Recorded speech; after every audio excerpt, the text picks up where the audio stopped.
Okay, bada bing, bada boom. We're now in the world of doing helicopters. Okay, cool. Neato. Hello, everybody. Anybody joining in? Or whatever? Welcome to helicoptering. Helicoptering around the world. I got my audio working. That's cool. That's what we want. I've got myself and us in VR land. Hey, look, that's the thumbnail.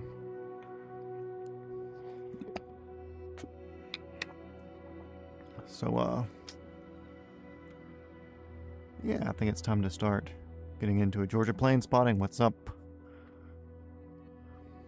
Where's my controller? Here it is. But can I not click on stuff now?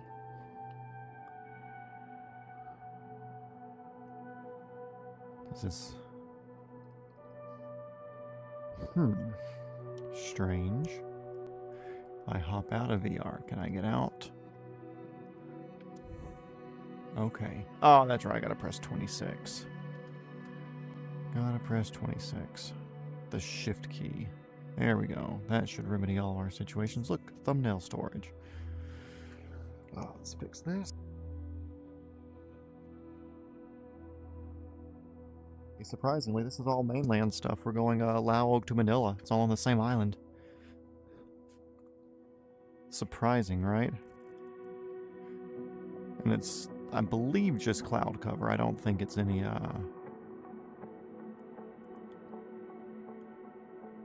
don't think it's any rain.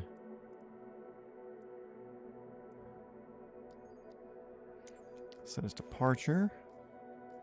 I was doing some test flights of that fucking thing either yesterday or today, and it's still doing some weird oil overheating things, and I don't know why. I can't figure it out. I've read their manual, I've checked their everything, and it's not playing well.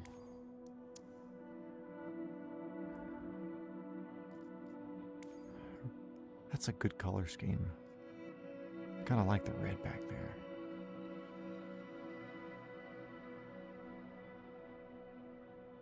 Ooh. Ooh. Okay. F number.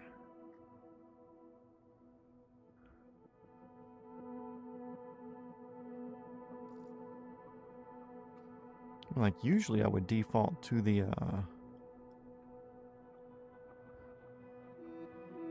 to this one, just because it's what usually flies around me.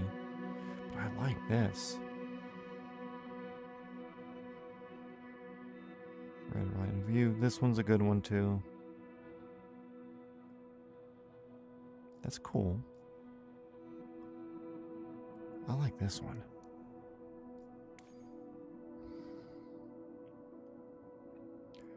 Oh, I did my first test of the product today. Seemed to be well. Damn it. Dang, nailed it. Saving back. Saving back.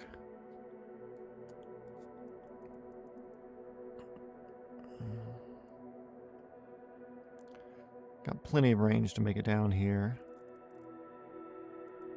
We're just going to be shooting for the international.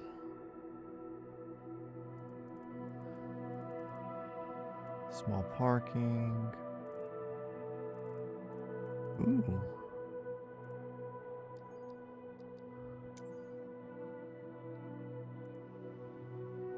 And let's throw...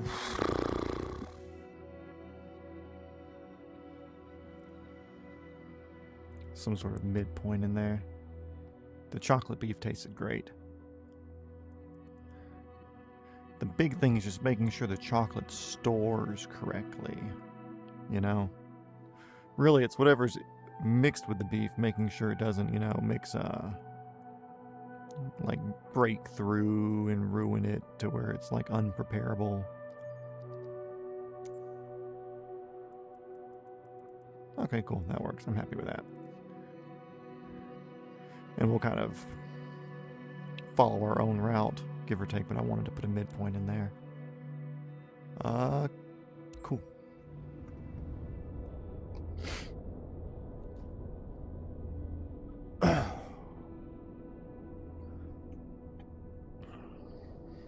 And I don't want to jinx it, but surprisingly, I put my headset on today and it turned on and it worked.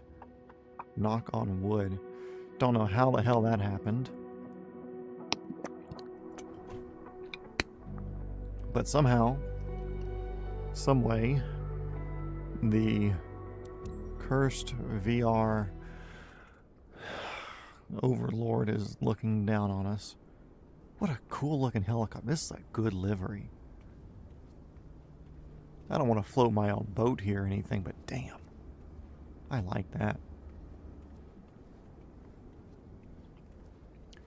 The only thing that would make this cooler if they... I mean, I do like this look, but I'm curious. I don't think they do. A high skid model of this would be neat. Let's see. Shift C. Let's hop in. But yeah, it's like one of those things where it's like the product tastes great. This is to your mixture fail comment. The product tastes great as it is, which is great, you know, like when you mix it all together then and there. But if I'm pre-mixing this and putting it in a jar or a can or a package or whatever, I don't want it to go bad during that time. All those are good, don't care. Fuel pump.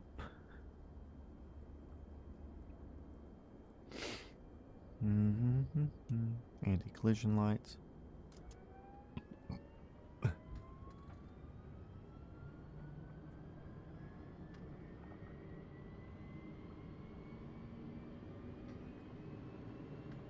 There you go, okay. I was wondering where y'all was. No, other way. Other way, you idiot. Gotta go up. There we go. Now I can turn avionics on. Horn.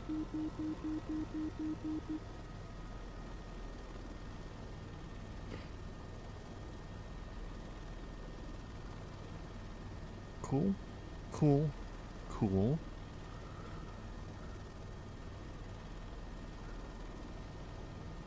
Happy with all of that. Let's turn wing lights on. That's very cool to do. It's a cool guy thing to do. Limit doesn't mean anything to me.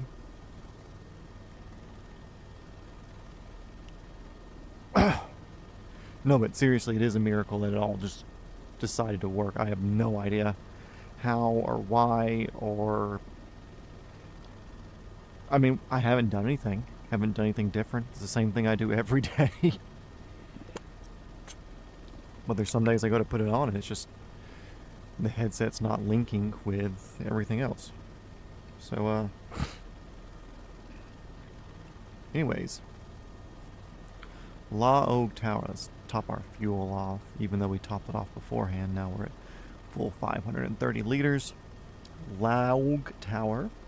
This is helicopter 420, November 420 Foxtrot Whiskey.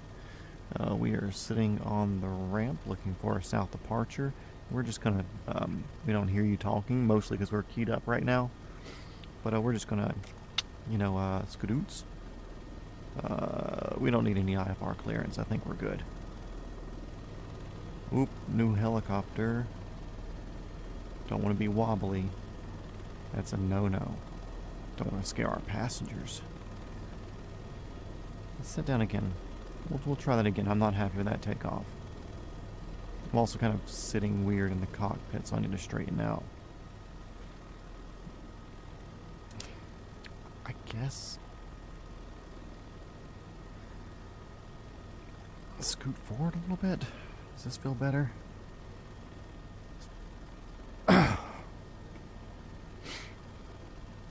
Okay, cool. This is better. Let's try this again. A little bit of right pedal picking up. full on fuel, but we're pretty light. So, off we go into the wild, wild world of definitely not VFR conditions.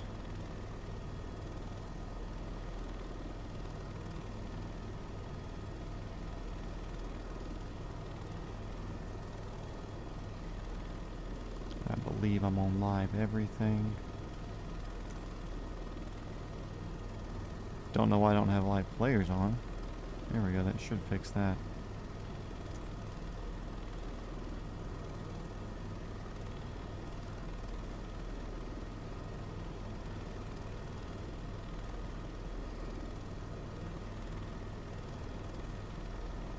Laoag.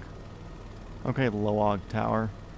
You're never gonna hear from me again. Oh, speaking of Philippines and stuff, apparently China sent bombers to a H-6 bombers to... Is it your islands? Is it the Palmer Islands? What are those islands in the South China Sea? I was just looking at it.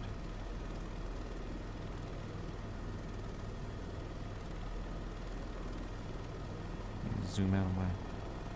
Parcel Islands, that's it. And China just sent some bombers to the Parcel Islands, which are apparently contested, which I figured in 2025 everything would have been, you know, spoken for. I figured like every bit of property and land would be, like, okay, cool, this one belongs here, this one belongs there, but apparently they just sent some bombers to the Parcel Islands, and they're now saying it's theirs again. So, that's fun. We're kind of near there, but we're far enough outside, so... So, like 400 or 500 miles west of us here. Parcel. What a beautiful day for flying. See my little light switch? Very cool.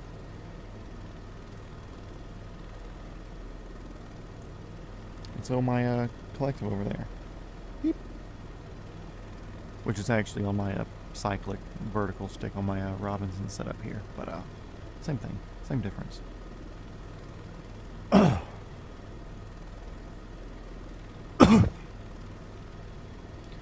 Yeah, long day. Oh, apparently... It just kind of rained for me here today, but apparently just north of me, well, not just north, maybe 10, 15 miles north, there was a tornado that went by and wreaked a little bit of havoc. So that's fun.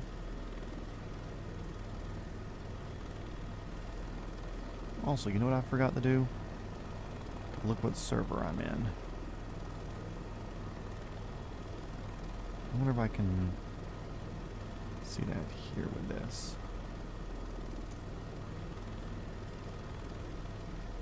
Nope. So I'm going to have to pause for a second.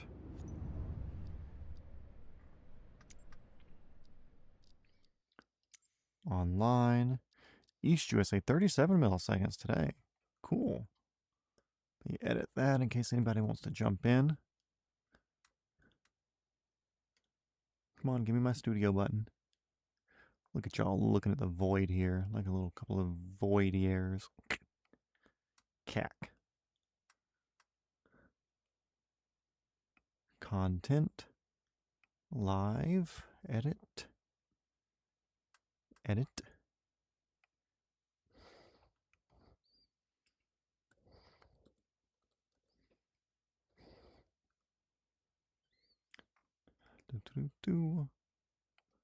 Save. Done. Okay, cool. Back in it.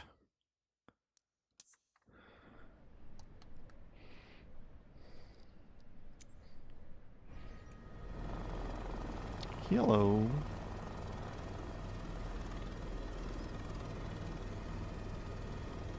I wish it didn't mess up the seating position. Hey, it looks like it's clearing up a little bit up here. That's nice.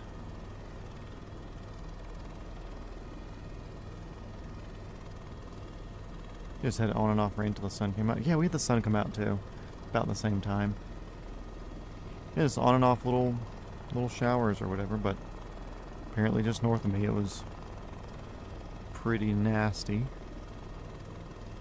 And we have friends that live north of that, by like closer than what we are here, and they had nothing.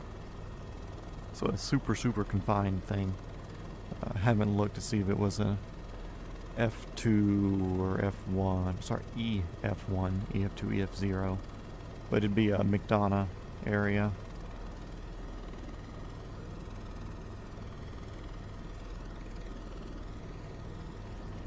Yeah, I just happened to see it in passing just before, actually after I'd already created the broadcast here, but before I jumped in lobby.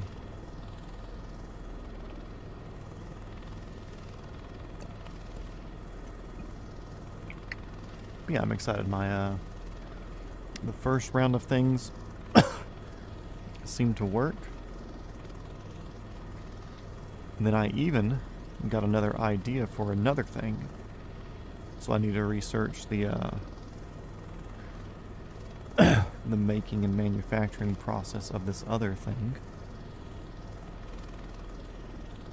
Once we finish up here tonight. Sorry about the coughing. Throat's kind of iffy tonight. But hopefully that will give me something else to do.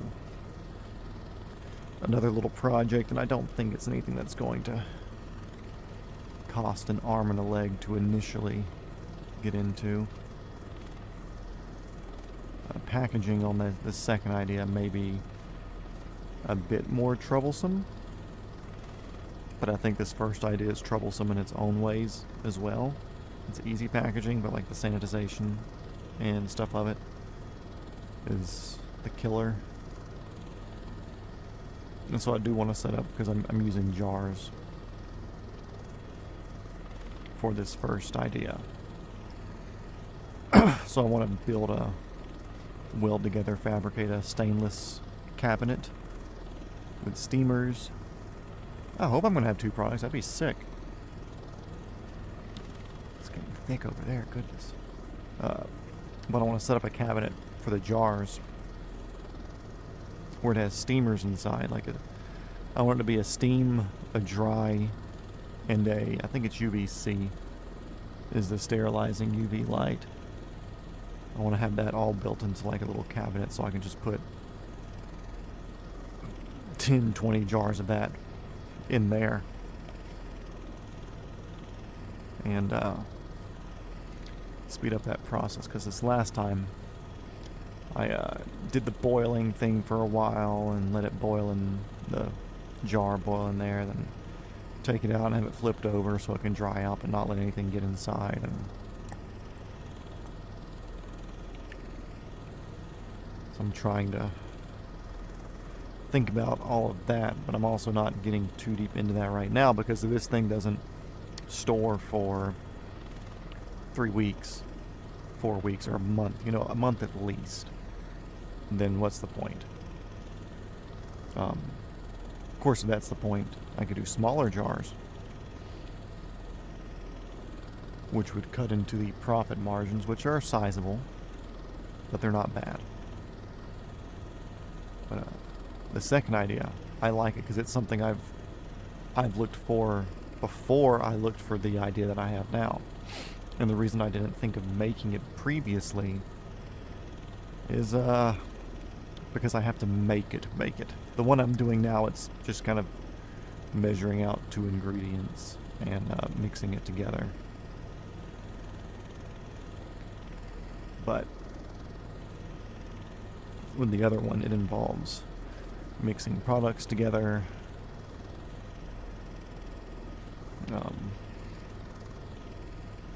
preparing, baking, packaging, a lot more, so it's gonna be a lot easier to talk about this once the cat's out of the bag. But right now it's just a game of being hopeful, But I am hopeful, so that's what matters. I do see 4 people in here, so if you're that other sneaker that's in here watching and not saying anything, feel free to say hello. It opens the conversation up a bit more, so I'm just not singular yapping, but I don't mind sitting here talking to our old friend George Palmer. So, there's that. Oh, George, I don't know if you looked last night, but I went to, I don't have TikTok, so I didn't look up his TikTok, but I went to History Pirate's Instagram. I was watching a few of his reels. Simple animation style, but I can tell that his humor's in the same line as me, which I assume that's why he enjoyed the stream and decided to say something, so hopefully we'll see him back tonight. Or if not, I'm sure he'll be back in the future, so.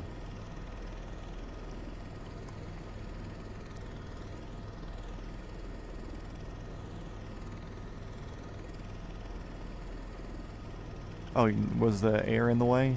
You sure your house isn't haunted? There's not like a ghost A330 with a Korean Air livery flying over? Doing an approach, long approach to 2-4.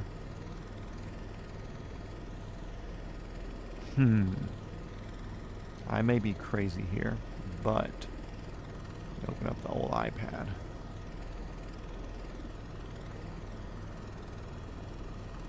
Yep.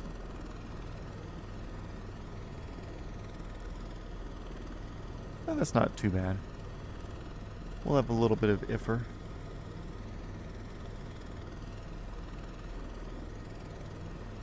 No big deal. We have synthetic vision. I'm not too worried. Yeah, History Pirate, he seems to have the same humor. Which like he was like, man, I was laughing when you were talking about India, Pakistan, so there's obviously some appreciation there. Okay, what say you? Do we take this cut through here where we stay more VFR, or do we do this thing? It's your call. You're here.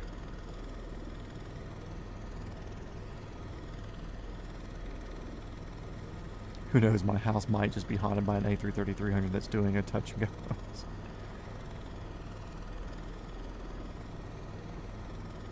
So are we attempting to stay VFR, or are we going IFR?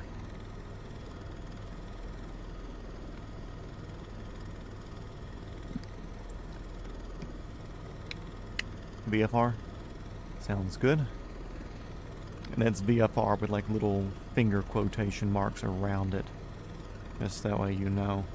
We're gonna do our best here. Did it just get like a really red tint? Or was that? Felt like very pinkish for me for a second. Like that feels more natural. I guess we're just getting a weird reflection of the ground off of the windows. We'll see how much it changes going through this. I can kind of see a mountain to our like 1230 position there, so we're going to head for that. Yeah, this is a very loose definition of VFR here.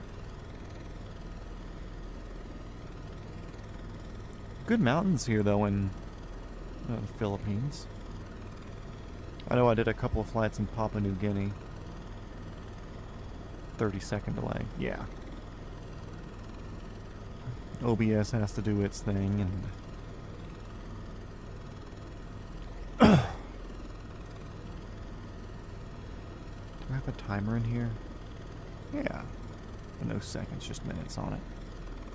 Hey, there's more VFR-y sort of stuff over here to the right. Very cool.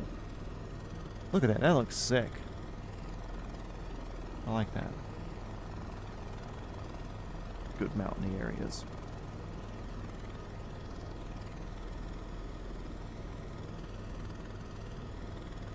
Good old YouTube delay. Look, the sun's breaking through over there on those.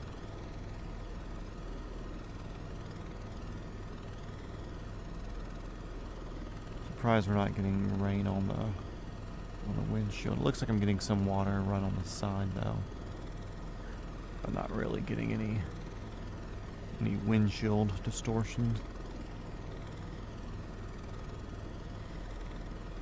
And even though our line's going to the right a little bit, I kind of wanted to be more in the hills. A bit more exciting, you know, take advantage of being here in the Philippines. But yeah, I was going to say, Philadelphia does look nice. It's like, man, I thought there were a lot more minorities here. This just looks nice. What was I going to say? Oh yeah, so I flew up Papua New Guinea a little bit with a friend a couple of months back. Was it in 2024? Maybe. I don't remember.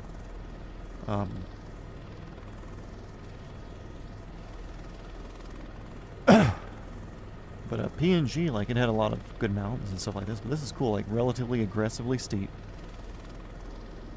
Treed, though, so it's not just rocky ledges and peaks and stuff like that. It's good greenery and good coverage from that.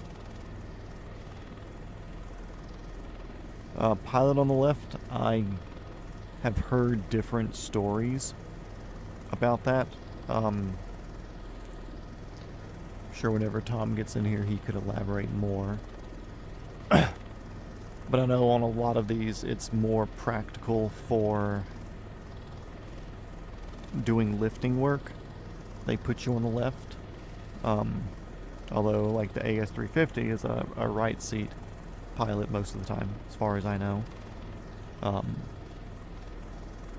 Sometimes weight and balance, it's better for the pilot to be on the right.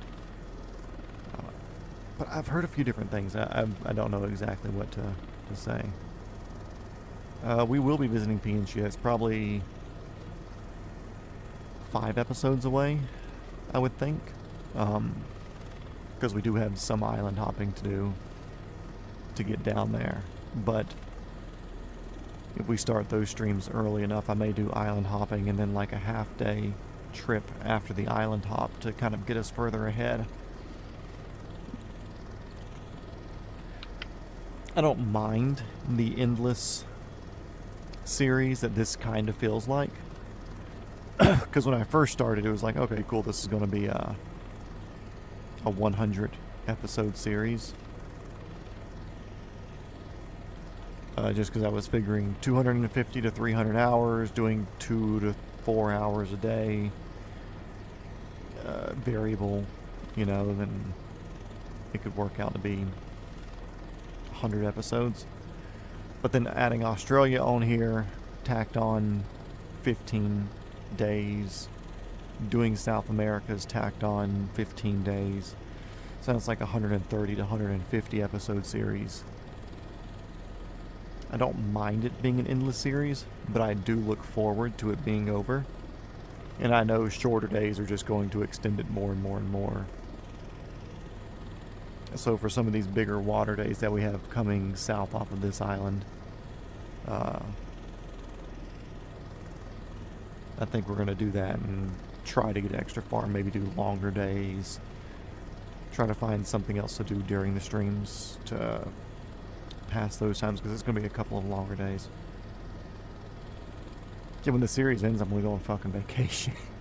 Hopefully I'll be working when the series ends, so I won't have time to think about what I'm doing optimally. You know, as far as you guys, I don't know. As long as you aren't having, like, withdrawals, like it's an opioid, and I think you should be fine. But I do see myself definitely taking a break. Although I do enjoy streaming. I've said, like, since episode 1, this series was kind of built for a reason. I'm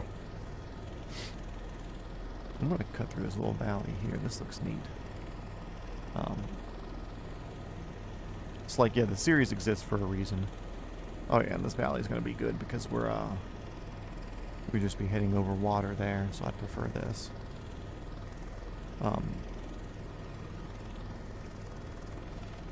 Like, I don't want to be a streaming channel unless it's actually paying bills. Half a bill. But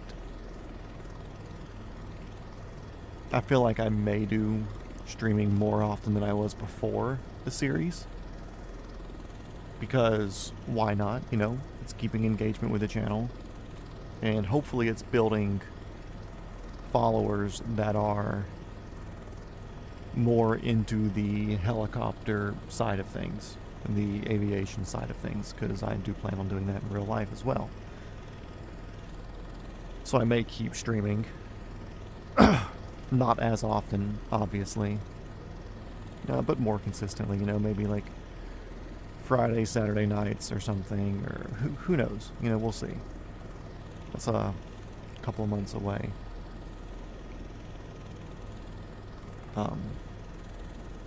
Yeah, I don't know. I haven't thought about it.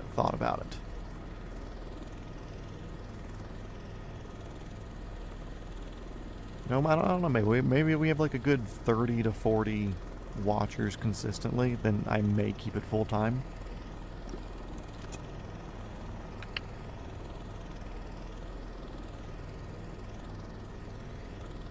I don't know what that would translate to money-wise. I feel like if you have 40 people watching consistently, the channel keeps enough moving through it view-wise in other spaces too, to where it could be beneficial. Even like looking off donation type things, I'm not even considering that an income unless it's like thousands of people watching and actually having to keep up with it.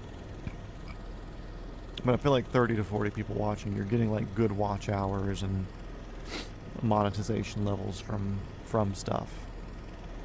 So that would probably make me do it more often than not. But it's hard to say, because, you know, we're not there yet. A long way off from getting to the end of this series. And really, like, if my headset shits out, then I'll probably make a post about it. Be like, hey, cool, we ended our series here in Nepal, and my VR headset decided to quit. I don't want to buy a new one yet, so this series is just like on an indefinite pause. It could end up being that. Because the headset could shit out, or I could pitch it against the wall, and it shit out as a result of being abused because it didn't turn on and do the bare minimum of its given function. So it could go either way. We've been staying 5 to 10 viewers since first episode. Yeah, I got the, I'll pull up my YouTube studio real quick. Analytics. Content. Live. In the past, I don't know if this is past 28 days. Yeah, past 28 days. 2.4 thousand views on lives. 40.4 thousand impressions. 4.4 click-through, average view duration 10 minutes, which is actually solid, considering view duration's a big thing outside of live as well. It's kind of counted with normal video views and stuff. So having a view duration of 10 minutes is pretty killer.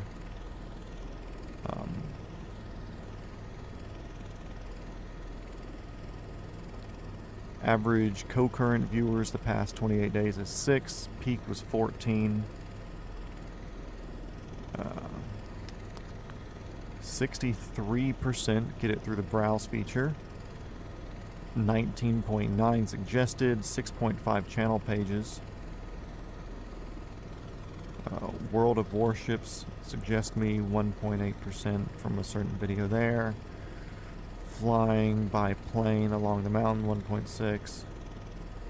Another 2024 Toronto to Pittsburgh something is giving me viewers. Flying around the world, 4.9% as far as YouTube search terms. Helicopter Simulator, Microsoft Flight Sim 2024, like 3%. Playlist featuring you. My playlist, obviously. 60% from Google app. From Google search.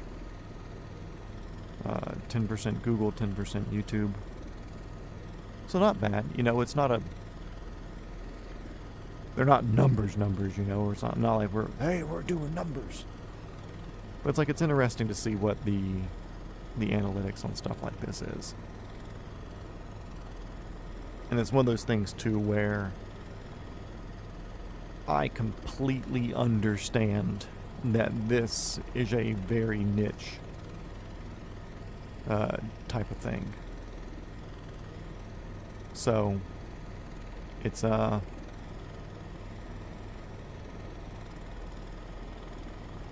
like I'm expecting 40,000 people to be like, holy shit, this is the cool stream to watch. Like, no, obviously it's not. You gotta like my personality to be in here. You're not going to sit in here and be like, man, this dude's annoying, but the gameplay's riveting. Because I sure as shit know that's not the fucking answer. But I saw something today, actually. I don't know, it was like something on a... No, it was a Do It With Dan motorcycle YouTube guy. Secrets, what's going on, dude? It was Do It With Dan on Instagram, DIWD. I did not hit any of those letters. DIWD_official. He posted a story, said, 19 hours ago, said, it's weird how people undermine having 12 viewers on Twitch. Imagine having 12 people chilling with you in real life at the same time. Social media really ruins some people's mindsets. Which, I mean, that's kind of right, you know, we don't have 1,000 people in here to where I'm, like, having a problem keeping up with people's names and new viewers coming in, people leaving, people commenting, people doing all this shit, y'all actually having to use mod powers for once other than just, like, playing the alt game.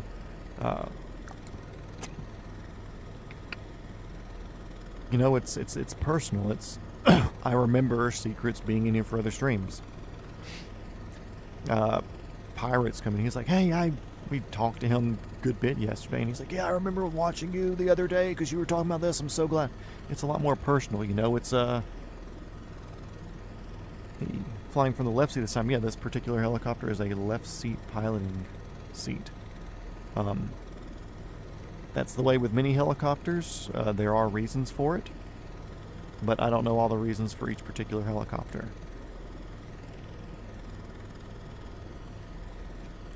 I do know that it is a reason, I just remember this. This helicopter is very much set up for tours. If you look at the front, we've got big windows up front. And if you notice, we're 3 seats wide up front.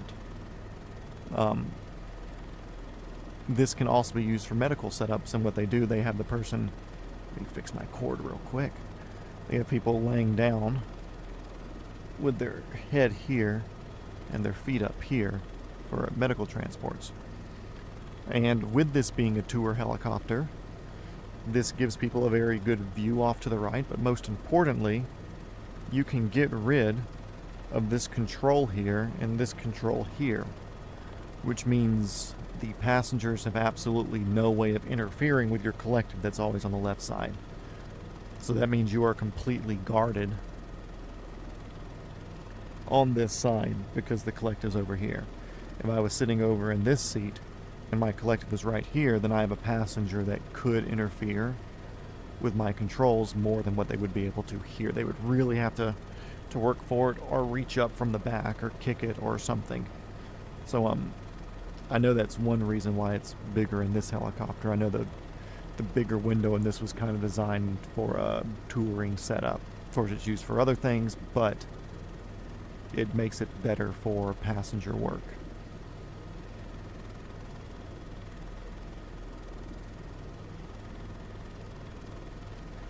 Big thing for the firefighting and stuff like that is being able to have a bubble window or something out the side and being able to run all your controls right here instead of having to lean all the way over here and then operate stuff with your left side. It brings it much closer to where you're not having to stretch and put in any undue inputs.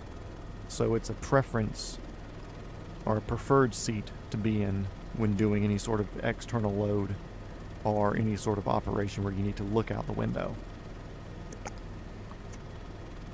Now there are people who do it right seat, and there are helicopters who do external load right seat, but I know the preference is typically left seat for any sort of external load operations.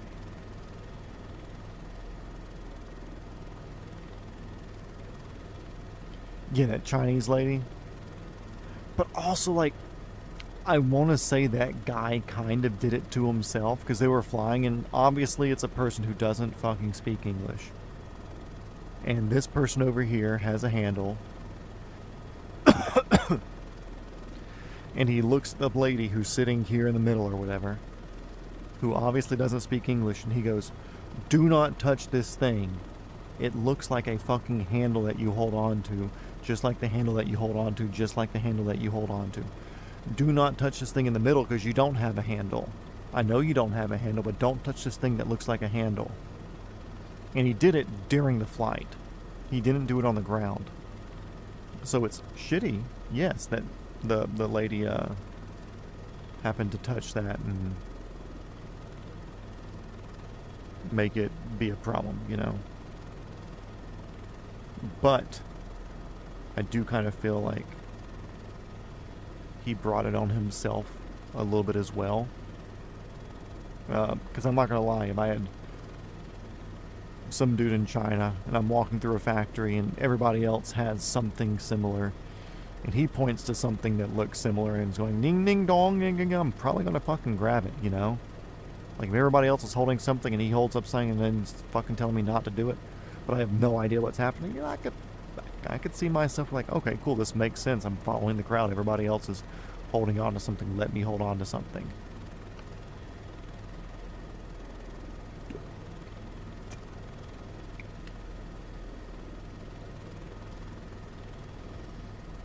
But I think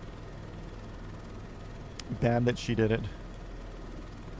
But also he should have touched on that more clearly during his flight briefing, safety briefing. I don't know if he did and she reached up for it anyways and he was able to smack her hand out of the way. And then he pointed at it again. But just the way that video looks, it looks like he doesn't tell her that until they're in the air, and then it becomes the problem. GPU that I said I use is the 4070 Ti Super. And it's the 7800 X3D CPU. I do know that y'all do see some shaky, but that's because my face mask moves on my head. But it does seem much nicer now that I'm not running the smoothing software, which that's funny.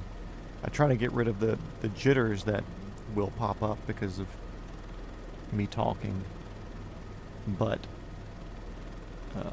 that made all the weird bouncing around sort of looks that was in the earlier episodes. Because I went back and watched that A320 landing after a stream yesterday.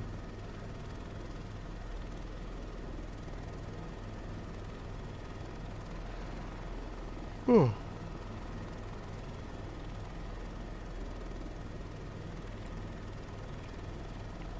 Well, we just started. I'm already yawning. How far are we?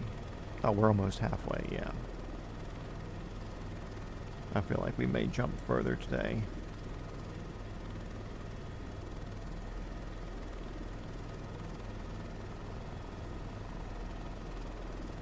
Yeah, we may aim for down here. That could make sense.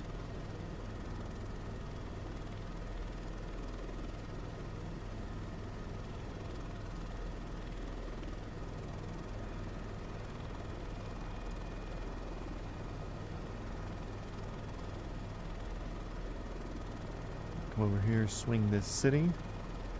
Touchdown at the airport down here. Still a little bit of fuel, even though we are more than good.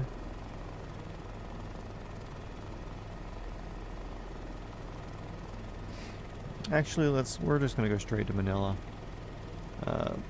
Get in there, do that, still fuel there, and then we'll continue kind of southeast.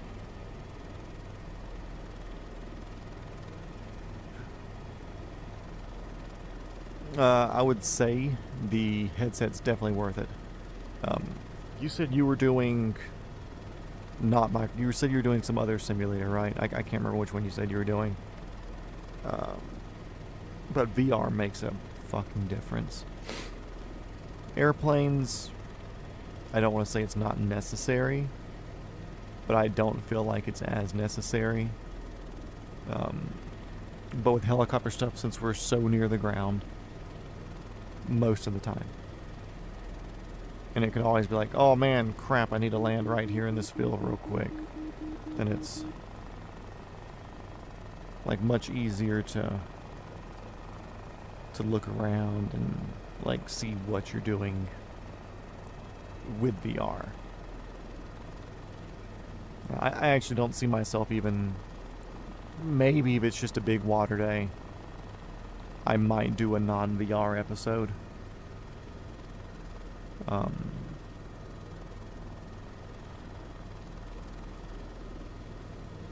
Just because, but then I'd have to hook up another microphone and stuff like that, which I've got a good mic. I've got a good podcasting mic that I can use.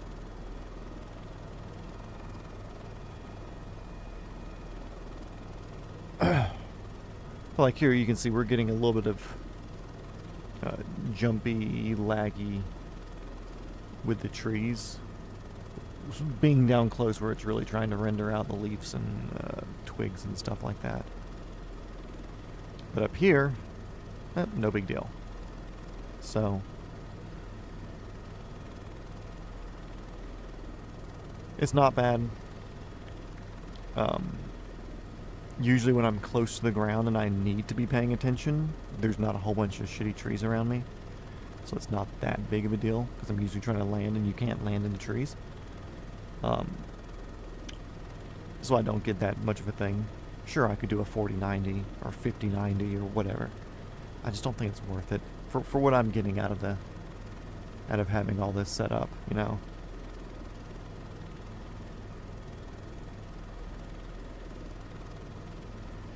Actually, I'm gonna start texting friends.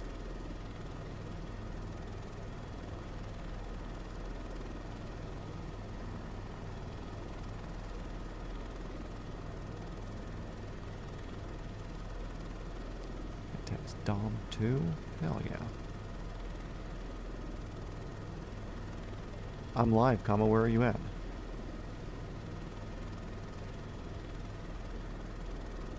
Try to, you know, spur up a little bit of interest in what's going on.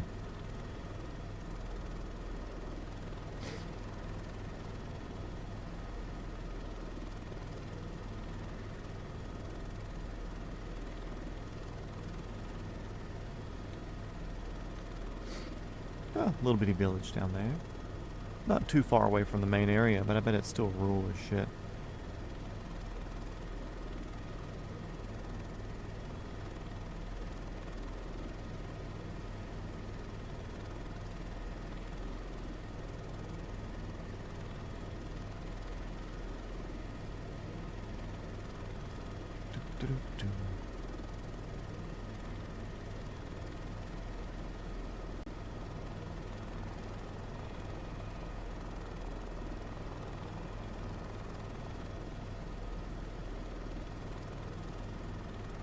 Let's see.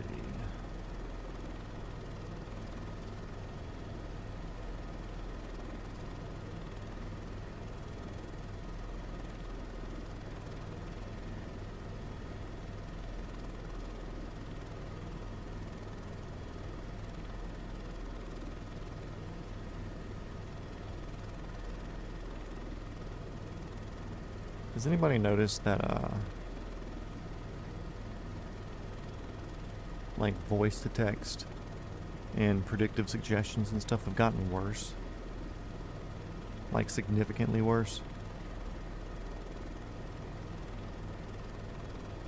I don't know if it's a me thing or my phone being older, but I feel like all the predictive text and voice to text, like it's gotten worse. When I first had it, like it was good, it was on point. I don't know if I'm speaking worse. I would like to think I'm enunciating clearly. But, I've got no idea.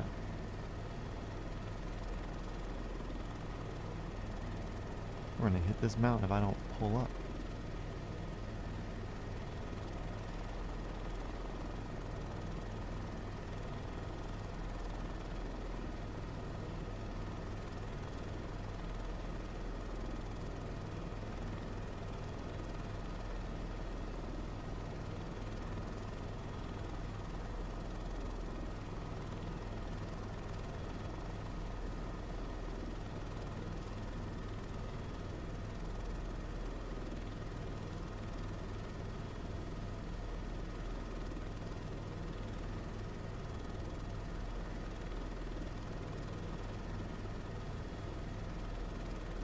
Let's see.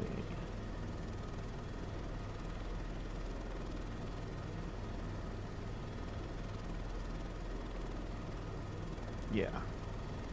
Philippines, way cooler than I expected. Of course, I'm not really seeing much city stuff. I did take the thumbnail down in Manilla. So, I do have a bit of a sneak piece taste of what that should be like, but we're gonna take this valley.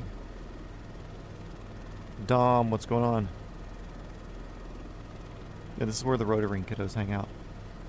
Everybody, this is Dom, a homie. Invited here by the old texting machine. Welcome to the very elite club, Dom. Could be because people don't know about us and we're just like a big secret, or it could not be as cool as we think it is. Either way, welcome. Ni howdy.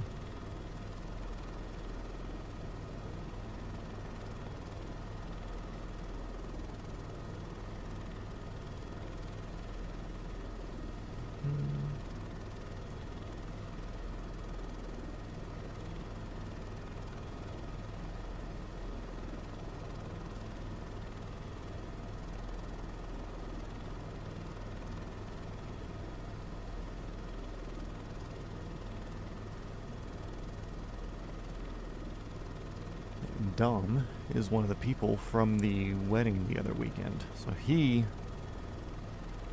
is directly slash... I didn't change my settings, weird. He is directly slash indirectly responsible for me not being here for 3 days. So if y'all are angry about that, you can take it out on him. But yeah, Dom, welcome. Stop and find some what? What'd you call me? You're gonna need to translate. I have no idea what that is. The only reason I know that word is from the guy with that name on Instagram, Lupio Larpin.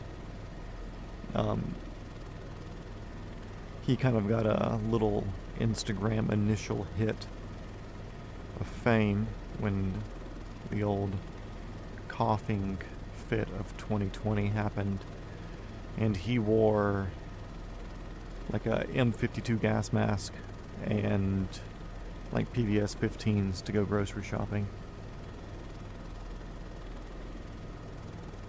We're both victims. Dude, the entire bridal party, Ben and George and Heather are all messaging me about the about my wedding party partner. It's Filipino fried egg rolls. Okay. Interesting. Didn't know that was a thing. We'll continue following this valley over to the left. But yeah, the entire fucking bridal party.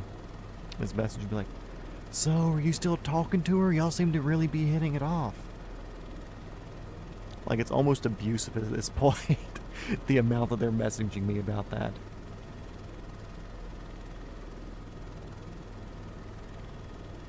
I honestly don't know of any Filipino restaurants in Georgia. I'm sure there might be some. Or there might be one. What I'll have to do, I'll just have to get on Facebook and find a like a Filipino cookout or something that's like open to public, and just message like, hey, I'm not Filipino, but I'm really interested in Filipino food. Are y'all cooking enough for extra people? I'll bring beer. And see if they let me show up.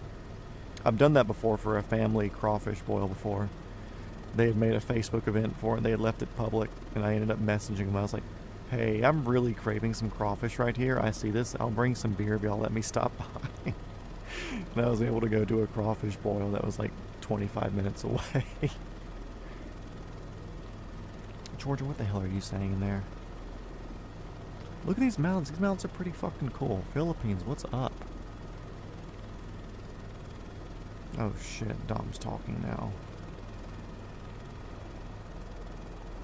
Oh no.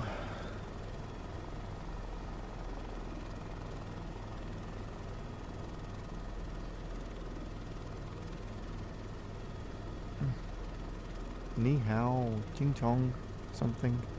I don't know. I feel left out, but it's okay. It's engagement. We're all for that here.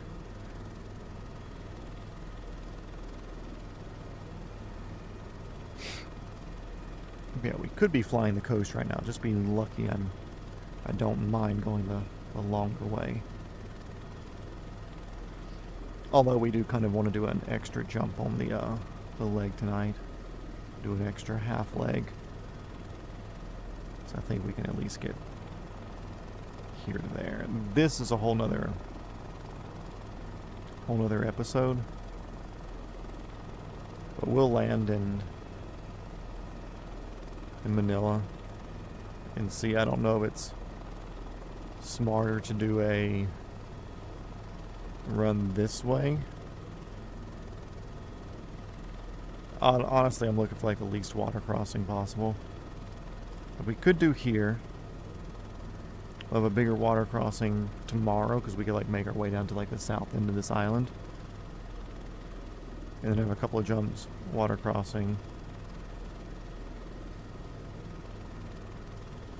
But either way, we got to get to this island. And then we have a big water day here. Okay, water day here. We'll probably do like an extra jump on that. And then get down through PNG for this. And the Australia bit. I don't think it's too important today. Of if we go straight or we go more east. Dom, if you get us fucking arrested for doing Chinese spy shit, then we're gonna have some words. If I lose this stream, or the ability to stream, after 30 episodes, and damn near 100 hours, I'm gonna fly to California and beat your ass. Or we're just gonna have to start the stream on a different channel. And I wouldn't start over. I would just like multi-shot Mac .1.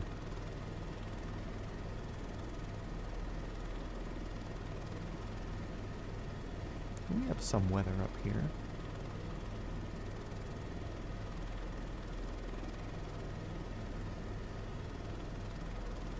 You're more American than the computer we're playing this on. I mean, you would think George is too, but he's kind of fitting right in on the, not George Palmer, the George you're playing, but the other George, our George. You would think he is, but he's a Jap. Which I'm convinced, I mentioned it last night on the stream, but have y'all seen the Buga sphere? The B-U-G-A sphere? It was a UFO that they just caught in Colombia, like 2 weeks ago, 3 weeks ago. Have y'all seen anything on that? It's like a metallic sphere. There's like 2 videos of it hovering around, doing things. That's a headache. There's a couple of videos of it hovering around doing stuff. Moving around weirdly. Yeah, Buga, B-U-G-A. So there's a couple of videos on X somebody sent me yesterday where it looks like a straight cell phone video. It doesn't appear to be edited. I looked pretty closely. And they said there was like a huge electric shock or something that threw it down. They x-rayed it. There's a whole bunch of like mini spheres inside of it. But it's also like the sphere itself isn't as heavy as you think it would be for being solid metal. When they x-rayed it, it only has a metal shell on the outside. And then something else on the inside with little metal spheres on the inside. And they're looking for like non-invasive ways to check it out or whatever. Anyways, and it has some like runic looking writing on the top. But nobody knows what it is. Nobody's like put words out or figured out. There's people like working AI translations and whatever else, trying to figure out what this thing is, or what the words on top say, whether it's like a cipher or something like that. But anyway, so there's this thing called the Boogosphere, and I had recently read this entire thing that a very fun Instagram page, if y'all don't follow it, you should, called Tales from the Grid Square, which talks about like UFOs and ghosts. Mainly it's like ghost and weird shit that happens on military bases. They talk about that sort of things. Tales from the Grid Square, per the name. But they had posted something a few weeks ago where if you want to read it yourself, like the main picture is like from the F-16 Tic Tac video or F-18 Tic Tac video. If you look at that thing on their page, it's like maybe 10 posts ago. But they were saying that there's this theory that Japan are the people responsible for all of the UFO stuff happening. Look at this cool little place. Little lake and everything. That's nice. Anyways, so they're saying that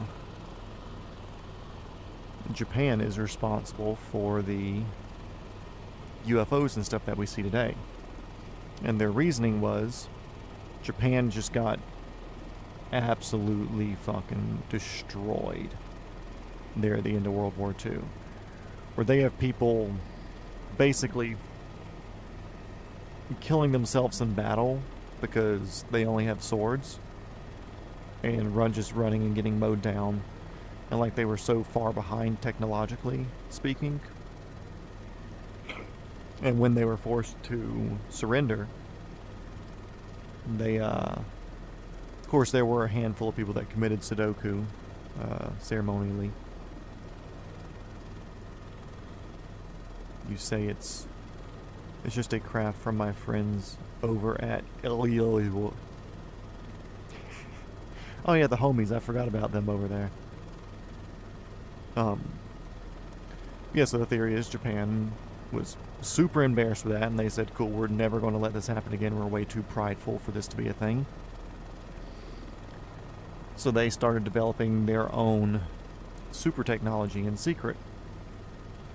And while it's kind of a known fact with here in America and other places, the technology that we're getting fed currently basically existed like 20 years ago, and it's just now getting given to civilians. And you look at Japan, and they had basically mastered maglev trains decades ago, where like you get on these things that have these magnets that are floating an entire fucking train going like 500 kilometers an hour, and it's not wiping your credit cards or like deleting all your phone stuff, and like it's hentai. What?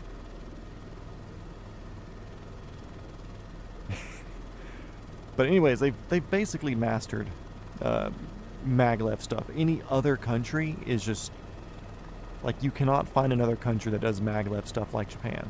And it's not like it's a crazy idea of technology. It's just nobody else has figured out a way to master it. It's such a beautifully done technology over there that it's like, why isn't anybody else doing it? Obviously, there's something extremely difficult about creating a train of that speed, caliber, technology, whatever. So anyways, the theory is that they mastered maglev stuff back in the 60s, and then sometime since then, they've been developing magnetic crafts. And now magnetic crafts can ride the magnetic fields of Earth. And if you know anything about magnetic fields, you know that they're not straight. So you can't really go straight up and down. So you never see these crafts doing like a straight up and down ascension or descension. But you do see them gaining altitude because you can jump from different levels of magnetism as you change your polarities and whatever. Or whatever the terminology would be. Looks like a nice little resort down there. That's cool. I'm sure it's actually just a village, but me as a tourist is saying resort. So anyways, like, they had these crafts which they believe ride the magnetic field of the Earth.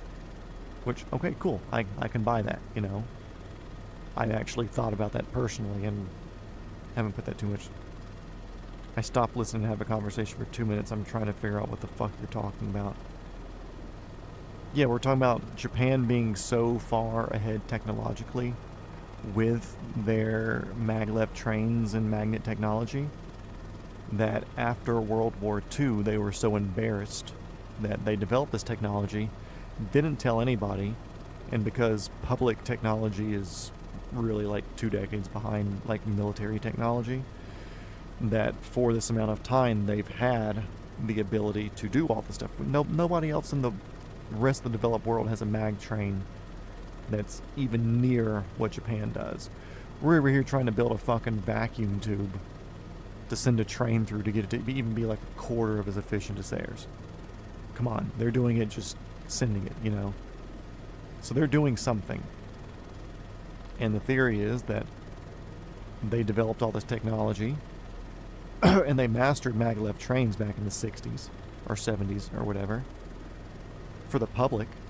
So you know that they were 10, 20 years ahead of that military-wise.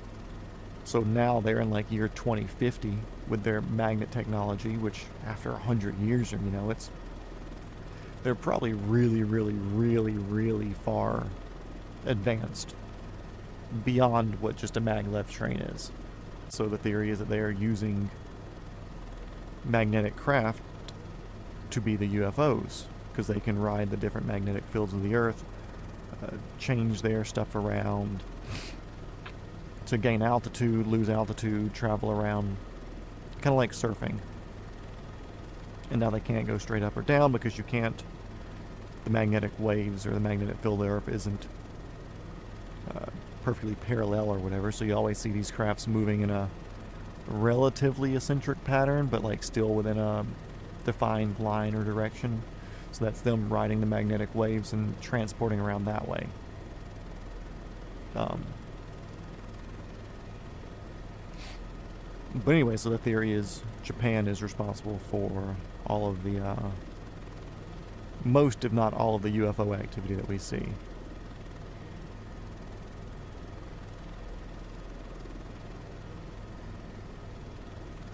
You're just saying that because you're Asian.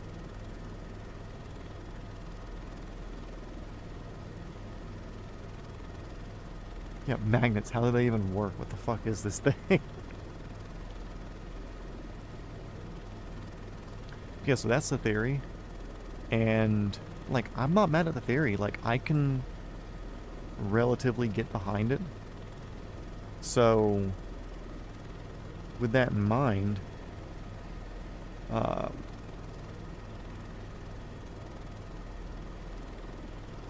this boogosphere that's appeared in Colombia could be one of their things where they were doing some surveillance or just test flights or something and something went wrong. Or it could have been an old one that's just kind of been AWOL and it finally got zapped.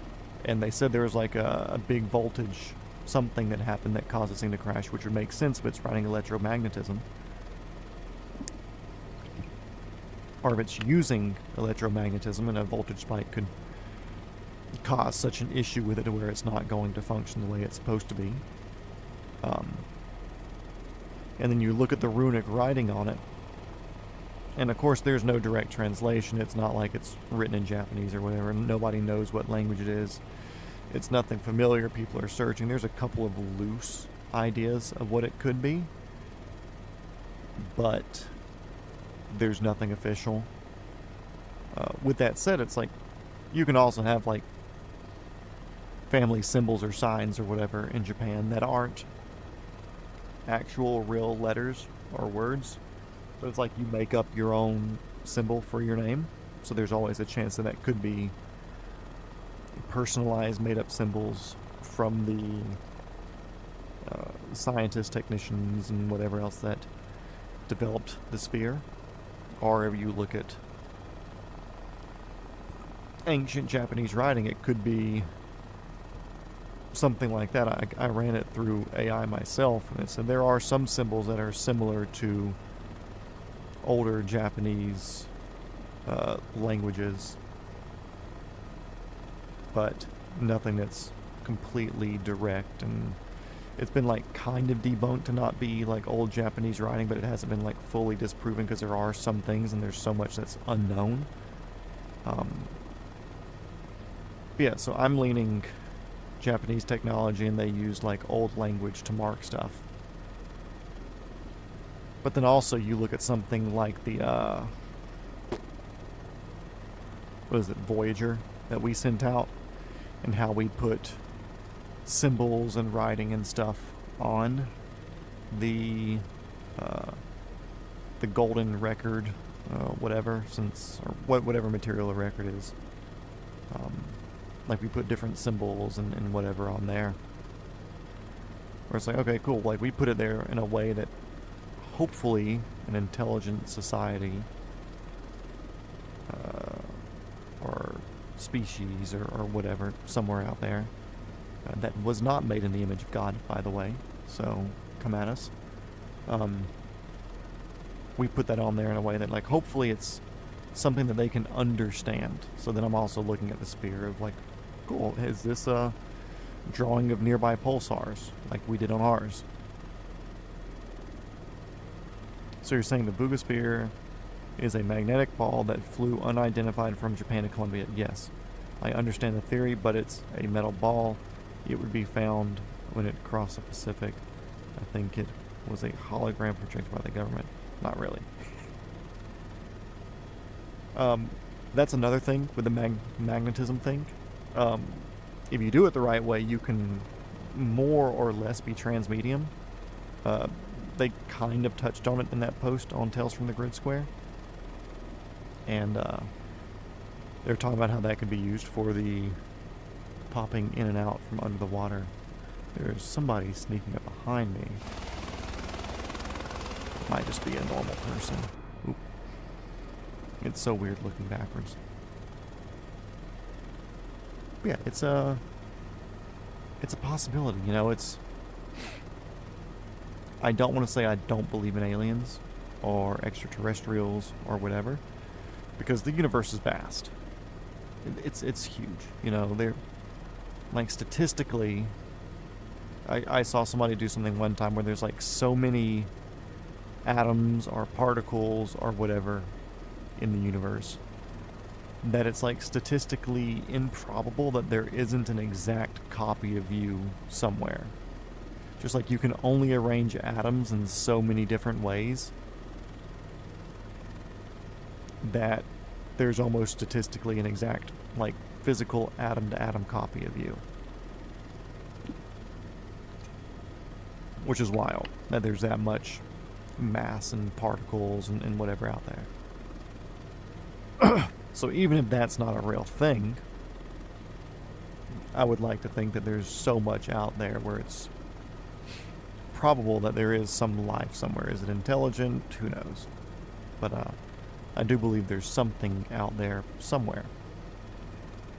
If it's sending stuff all the way here, there's like the paradoxes of everything timing up to where there's an intelligent civilization at the same time that we're existing, and it's like very, very improbable. If the universe is so vast, then why haven't we found intelligent life yet? There's no way Earth is the only planet with intelligent life. That's why I believe there's something else out there. Because it's too big, that's what she said. Yeah, so I forget what the name of the paradox is. But it's a... universe is big. The galaxy is big. The galaxy's got billions of fucking stars in it. Which is already an incomprehensible number for a human being. Like, sure, we can see $1 billion and go, man, that's a lot of money. The lottery's gotten that big a couple of times. Yeah, it's possible to say that. But to, like, comprehend what 1 billion items would be is too much for our brains to see, because we never see anything billion, you know. And even it's like, okay, cool, you take a dump truck load of sand from a beach, there's 1 billion pieces of sand or whatever. Like, you still can't comprehend how many pieces that actually is. Yeah, Fermi's paradox, that sounds right. Yeah, so there's so many of these places, and when you look at intelligent human life, we've only been broadcasting radio signals for the past 100 years. We'll just say 100 years. It's been longer, but we'll just say 100 years for ease of use. And if you say that the galaxy is billions of years old, or the Earth is billions of years old, the galaxy is billion. I think right now the current estimates, the universe is like 14 billion years old. And we've only existed for 100 of those years. It's such a small fraction. Maybe life appeared on another planet, 20,000 years ago, which is still a super small fraction. But then the life was successful on that planet in the form that we are as humans for only 2,000 years. Then they self-exterminated with nuclear war. And then they stopped sending out messages, and then we never got those messages because they exterminated themselves. Yeah, there was other life, but because they fucking nuked each other, SOL, sorry us, we'll never know, because they're no longer sending out radio waves. So yeah, that's kind of the paradox thing of, like, the probability of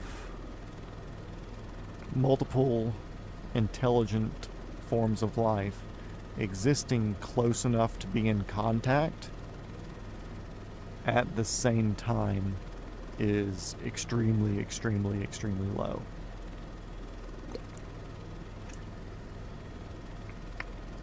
So, with that said, who knows, maybe it is an alien. And it's also one of the things to think about of, it could have been a drone that was sent out 1 million years ago from, or let's just say 100,000 years ago, and it came from the other side of the galaxy. Where maybe us humans, in 1,000 years, we get to the point where we can develop a craft like that and send it long distances autonomously to go and exist. Or send some sort of spaceship to go and drop off little boogosphere type seeds at different solar systems or planets or whatever as it's going. Kind of like leaving a trail of breadcrumbs or something. And maybe it's just a whole bunch of drones to go around and see if there's stuff, and then maybe it tries to transmit back. Or maybe eventually the ship will come back and swing back by and pick it up, and that ship will return in another 100,000 years to Earth. If there's still people here, then they get the thing, like a super long-term like history. What do they call the things that you bury in the ground? Put a whole bunch of stuff in. Man, I am completely blanking on that. Time capsule, that's it. Maybe it comes back as a time capsule in 100,000 years. And if humans are still around, we'll go, okay, cool, our little UFO that dropped off all these boogospheres is going to be back, and it's going to tell us what it found. But there's no way that we can put a human life in there just because we're not living for 100,000 years. It'd have to be an AI-operated thing that goes out and scouts out, takes some pictures, some readings, and sends it back or comes back, and cool, that could be it. But we don't know. I'm sure if we were sending something like that to go scout and come back, we put writing on it, just like I'm sure there's writing on the things on Mars and whatever other probes we've sent to different places. I'm sure there's writing on the outside somewhere. But like, you just don't know. But just with the Fermi paradox, it's I feel like it's definitely much more likely that this is a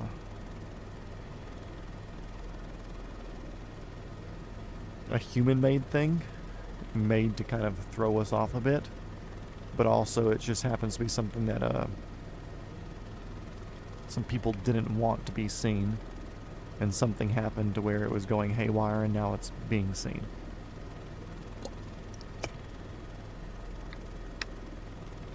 Which actually, a girl that I used to date, we ended on decent terms. We still talk. But we were talking last year because I was working like right next to her house for a show I was on, and she messaged me. She's like, "Hey, I was laying out in the backyard getting some sun, and I saw this thing that looked like a balloon going over," and she explained basically the boogosphere. She was like, "It was the weirdest thing, like it wasn't a balloon, there was no string, it was like perfectly spherical, it didn't have any balloon-like looking things other than the fact that it was round and in the air. So we default a balloon because that's what we just assume is round and in the air." But she was adamant that it wasn't that. And then we've been kind of chatting more this past 2 or 3 weeks. She was like, look, and she had found the article about the boogosphere that just happened. She's like, "I knew I'd seen something. It was like exactly what she saw there." So, who knows? Maybe she did see something that was that, and it wasn't a balloon. And now somebody's been able to see it and quantify it more than what she was able to with just her explanations. So where are we now? This is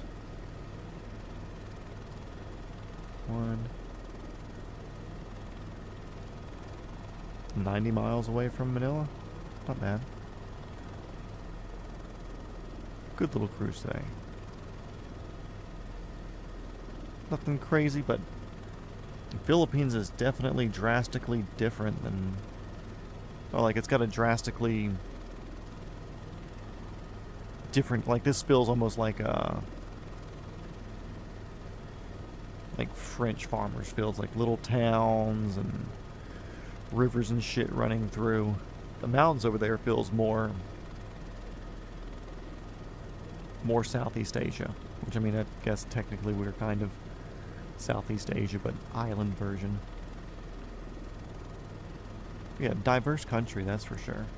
And I'm sure we'll see like a little bit different landscaping on some of these other islands as we move further south and hop a little bit over to different land masses, but very cool.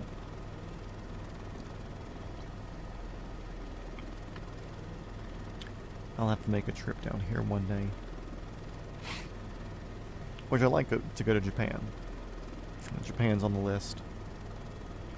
Being a car guy and even more specifically being a Toyota enthusiast, it would be nice to go to Japan, do the whole Toyota enthusiast thing.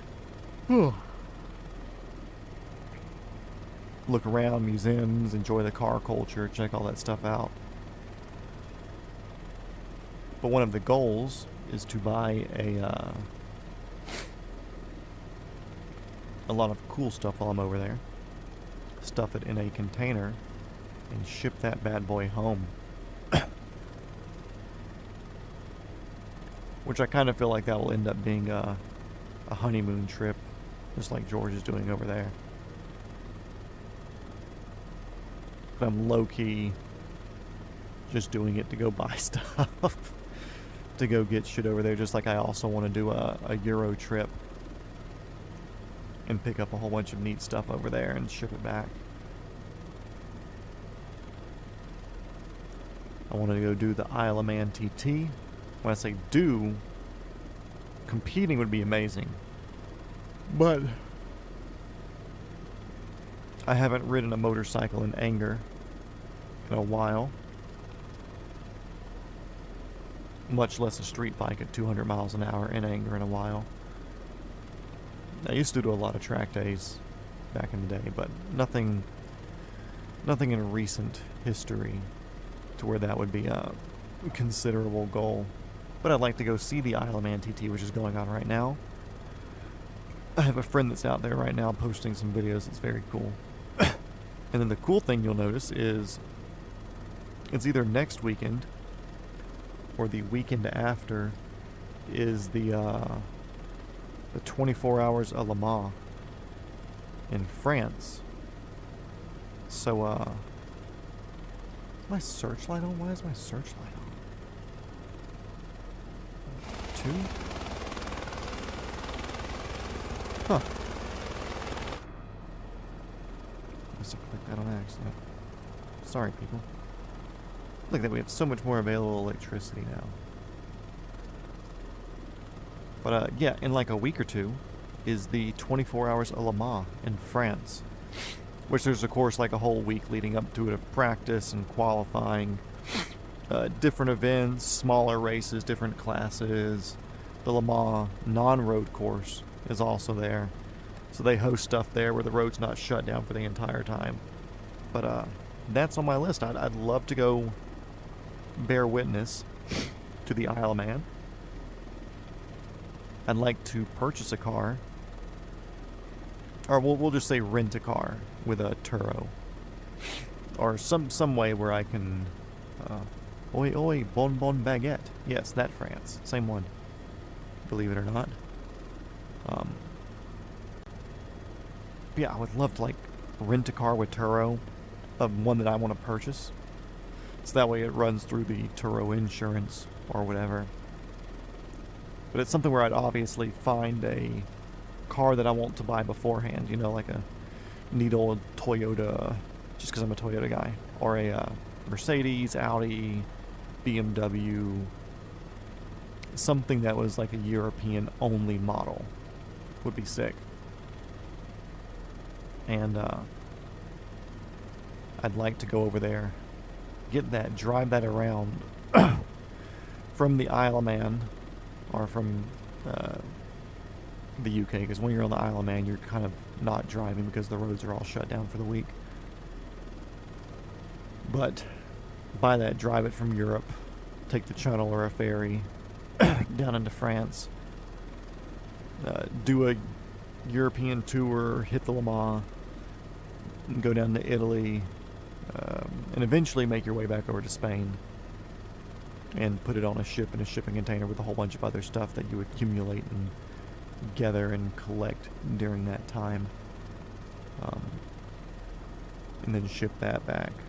That's on my list, but I don't know the best way to drive a car over there that's not a rental.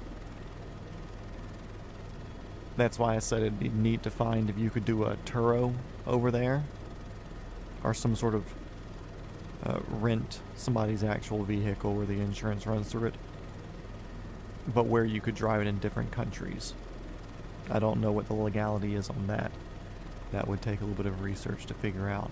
But if that was possible to where I could pick it up in the UK, drive it for that time all the way down there, but have the agreement with whoever I'm renting it from, that I'm going to be purchasing it from them, and then they give me all that paperwork or whatever, and then it eventually transfers over, like, at the end of the rental period, they take it off, and that would be the optimal way. That's the way I could see it happening, because I don't think it would be possible to purchase a car, get insurance on it, and do all of that, and then drive it as an American over there. What is this little place? Is it something? No.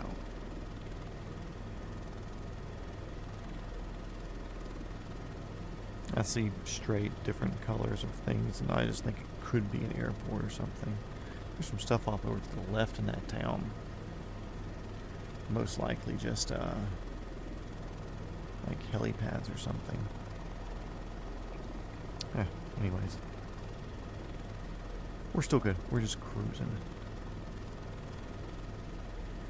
I think you get an international driver's license. Yeah, I've seen the international driver's license.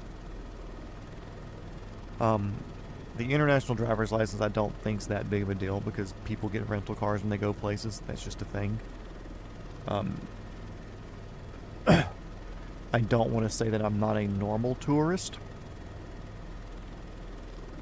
But unless I'm going somewhere like very specific for something then planning on leaving, I'm usually renting a car because I plan on going multiple places that are not within like city limits.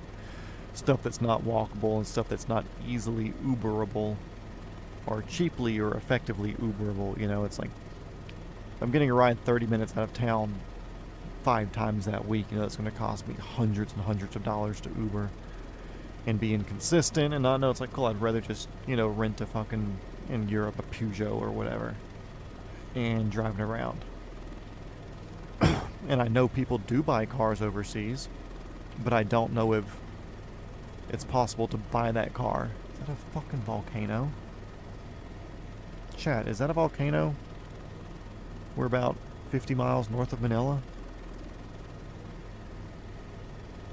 Kind of right here. Maybe just a big mountain. It's a big fucking hill. And if it's not a volcano, it used to be. Because there's no way that thing's just sticking up out of nowhere.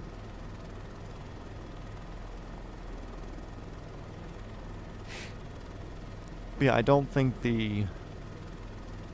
having the vehicle is the issue. I think the issue is insuring it and legally driving it during that time period. I think that's the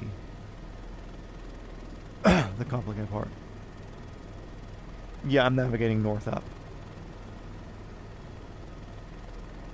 That is Mount Ariat, inactive volcano. Okay. Yeah, that's sure as shit just a big fucking hill right there in the middle of nowhere. Dude, imagine how pissed off all these people would be if all of a sudden it decided not to be inactive anymore. Let's see, we're on a 2-mile thing there. Yeah, we're close. Because we're only at 200 liters left of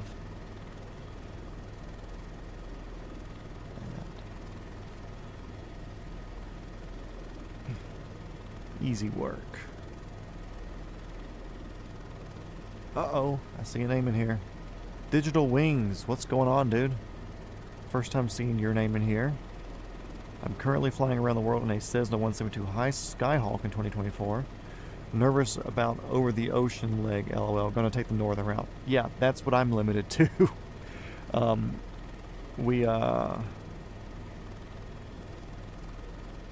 Yeah, where are you currently at right now? What direction are you going? What's your general path?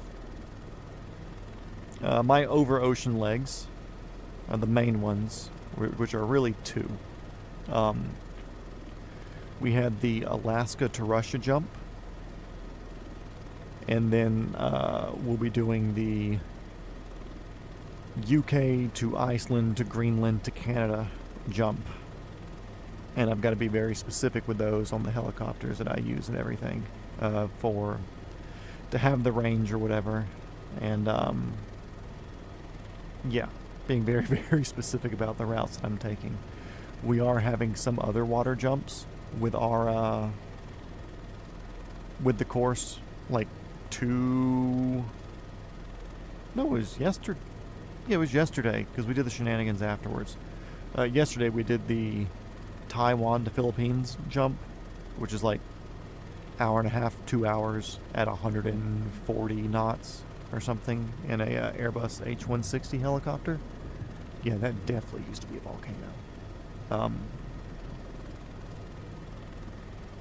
Yeah, I'm having to like very strategically pick our water jumps just for range and the fact that, with the exception of the H-160 and the H-145, because of the way that they're aftermarket helicopters from a company, they're not the stock Microsoft ones. They have a autopilot system that does function with my peripherals. So I'm going to be using those two for my big water crossing, so I can set autopilot. But everything else, I'm sitting here and holding my cyclic the entire time. Okay, cool. So you're going the opposite direction right now. So not that far. Just started the challenge. Been just doing like 50, 60 mile jumps after work. I'm going to subscribe to you. Go to channel. And I subscribed on my personal account.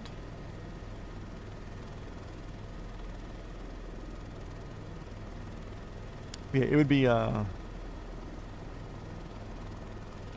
it'd be cool where we're on the same server or whatever.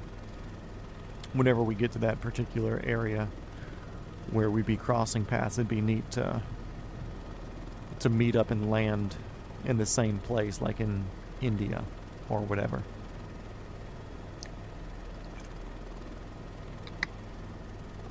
But also, I strategically did my course going west.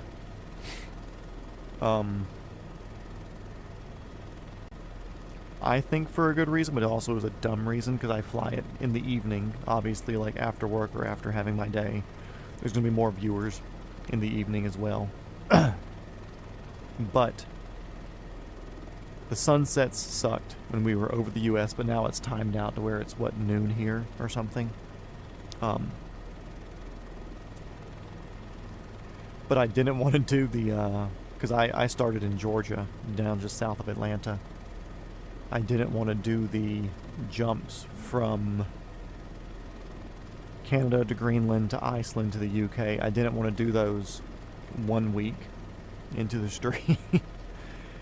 Because this way, it's basically easy flying, you know, like the longest jump was doing whatever the island chain is between that peninsula in Russia and the northern bit of Japan. We had the option to do the Siberian route and kind of come down and jump over to Japan from there. But I opted to do the island chain in 1 day to save ourselves 3 or 4 days. So yeah, that was like our first long water day, was doing that. But I didn't want to do a water day too soon to make the viewers bored at the beginning of the stream, like, oh man, here we go.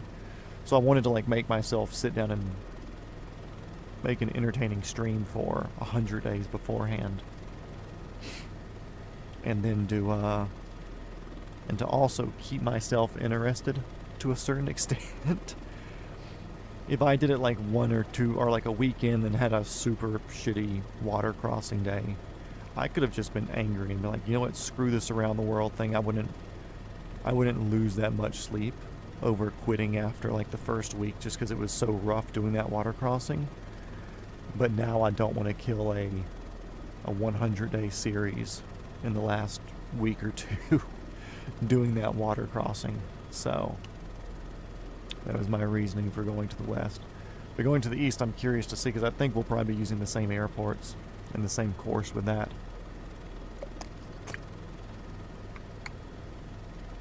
Yeah, if anybody's in here interested, looking for another channel doing it, if you just can't get enough of somebody sitting in a cockpit and flying around the world, then go follow out Digital Wings. If he decides to stream it, I didn't look at his channel to see if he had the live streams up, but if he's streaming it, then there's a chance you can get like double the content in 1 day of people jigging around the planet. But yeah, I'm also doing like anywhere from like 2.5 to 4 hour legs every day, because I don't want this to take forever. And I was saying this earlier, in the stream before you got here. But previously I wasn't going to be doing Australia. I was just going to kind of go around Southeast Asia, make my way back up over the top of Nepal and India, stuff like that. But we added Australia on because one of our viewers that's here pretty consistently, which he isn't here tonight. I wonder where he's at. He's Australian, so we wanted to go down and drop by his area, just out of respect to my loyal viewers. Oop, we're getting in good airspace now. We can see that down on the Garmin. But also, we added South America. Because if I'm going to put Australia in there, I'm going to go do South America, so we're at all the obtainable countries to get into, or continents to get into. I could go all the way down South America and do a super long over water day, and I could make it to Antarctica. But I don't care that much because I don't want to do all of South America just for a long water day to see like a giant white expanse and be like, cool, that's all the continents. I'll do an Antarctica crossing eventually, but not in this series. But adding on Australia and adding on South America did tack on a good probably a good month to the series. 25 to 30 days of doing this. And as much as I enjoyed, I don't want this to be the world's never-ending infinity series. So it kind of made sense just to say like, okay, cool, like we're gonna keep doing our 2.5 to 4 hour legs. We'll make this like a 100 to 140 part series ish.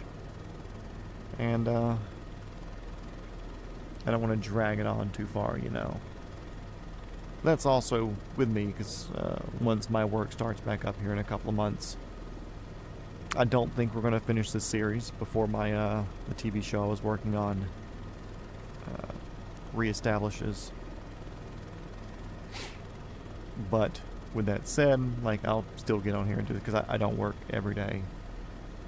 Unless they decide to up me to full-time in that department. But I don't see that happening just because they only need me for like 1 or 2 days. But I make double everybody else's rate, so it's not that big of a deal.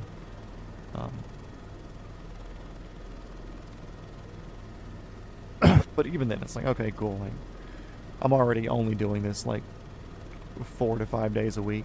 I'm giving myself appropriate off time for the most part.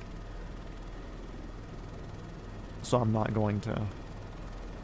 It's not going to feel like I'm not streaming when I start back at work. Or who knows, maybe my little company I'm starting, maybe it starts taking up a lot more of my time. And if it does, sorry, then I'll see you guys later, but I don't expect that taking off, you know, small businesses or... Unless you have some ridiculous, crazy... Oh, there's another plane that we can see there. Romeo Papa Charlie 8694. Yeah, very rarely does a small business thing just erupt into uncontrollable sales. So I'm hopeful. It'd be sick. I would love to have 1,000 sales a week. You know, I think that'd be $1 million a year if I could do 1,000 sales a week just from that one product. But since it's supposedly going to be sold locally, just for regulatory purposes and being able to manage where it's going and who's getting it, 100 things a week is reasonable after the first year.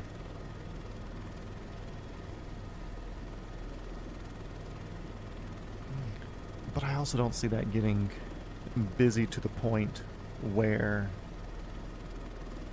I won't be able to do this at night. Like, it's definitely something that's very easily 9 to 5-able, if that makes sense. Let's see.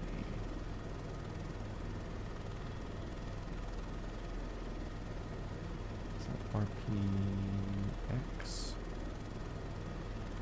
We're close. What we're at 156 liters. More than enough, because we were at 200 like 20 minutes ago. But yeah, thanks everybody who's currently here. Thanks for being here. And thanks anybody watching in the future. If you've sat through this far, then congratulations. You've earned yourself the honor of clicking the subscribe button if you haven't already. But yeah, appreciate y'all being here. It gives me something to talk about. I'd be doing this whether there is anybody in here watching or not. That's kind of why I'm doing this. I'm giving myself a project, something to look forward to do. As men, we enjoy having a to-do list. And I'm just kind of putting fly around the world on my to-do list. So, I'd be doing this regardless, but it definitely does help pass the time much more with everybody in here. Yeah, we're getting really close now, because we're on a 2-mile mark there. See if we can size this up. Oh, nope, I didn't mean to click.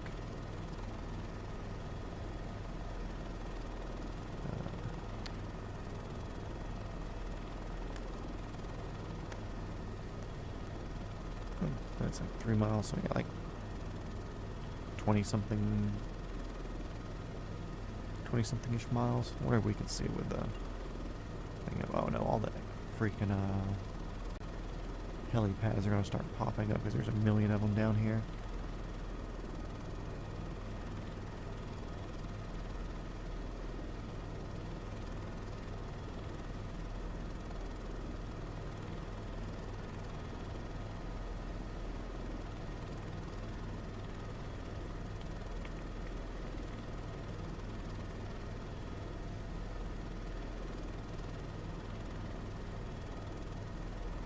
Oh, and also, Dom, I know if you're still in here, you are aware of what my secret product is, because I said it when we were at the wedding, but you're not allowed to say it because nobody else in here knows it.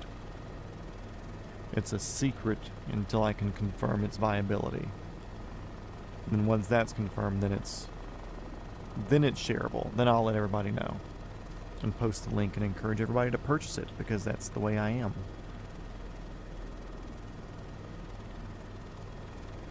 Is that like marshy land over there? I assume that's like we're lowish on fuel, but I'm not too worried about it. I want to see where this is. You're seeing, basically I have zero memory of what you're talking about. Good, keep it that way. But you're getting a free jar of it once I can verify.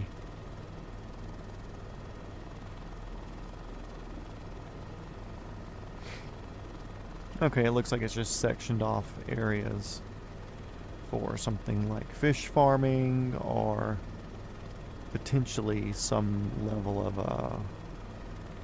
like growing stuff, agriculture. Anyways, I think it's all agricultural related. That makes sense. With that, I wonder if it's something that's growing, because I would assume it's saltwater here, because we're basically at sea level, you know? And that's the bay going out to the ocean. Look at that tree. Holy shit. That thing's massive. Gotta look out for those coming into land. Do rice paddies work in saltwater, or do you think that's just sectioned off enough to where saltwater's not? Because, I mean, that's the fucking bay right there. That's the harbor. And if we look at the map here, like it's all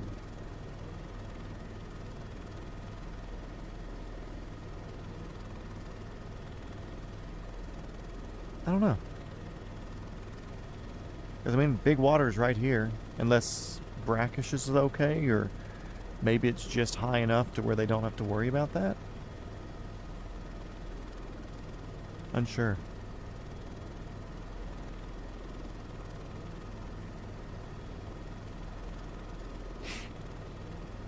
Because I know we saw some places on the coast of Thailand that we believe to be like little fisheries and stuff, but they're right there next to the coast.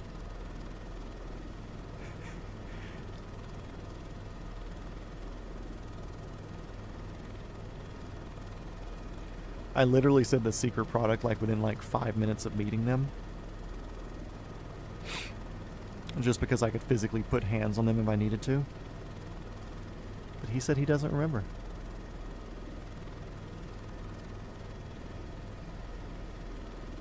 Yeah, nothing's marked. From at least zooming on here. I'm sure I could do a little bit more searching. I'm sure Grok or ChatGPT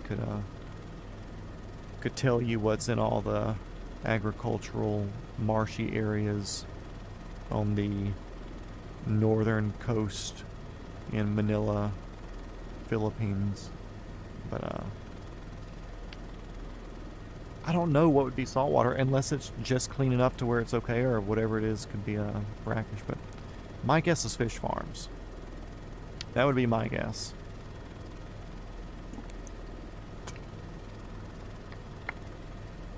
What sort of fish? Don't know.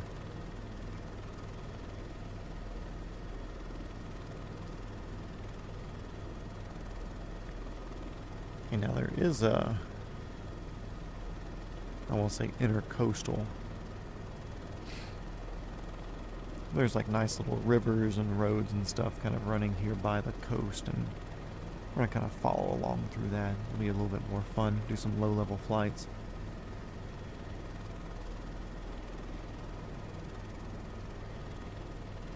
Matt talks too much for you to register. Watch this. I'm gonna text him.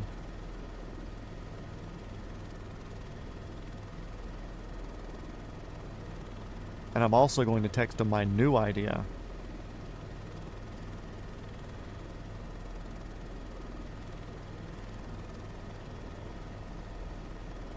So now he definitely knows.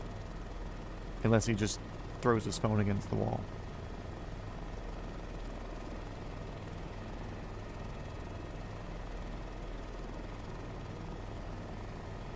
Big building there.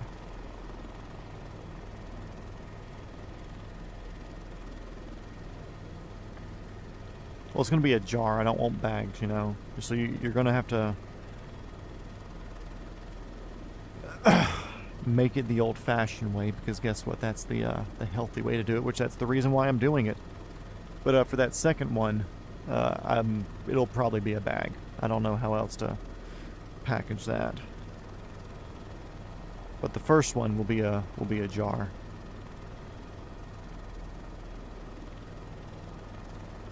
And then who knows, maybe if it's something that's good enough and you have farmers markets and stuff out there, if you want a side gig, I could send product to you and you can go do that. And you could be one of my peddlers out there on the West Coast.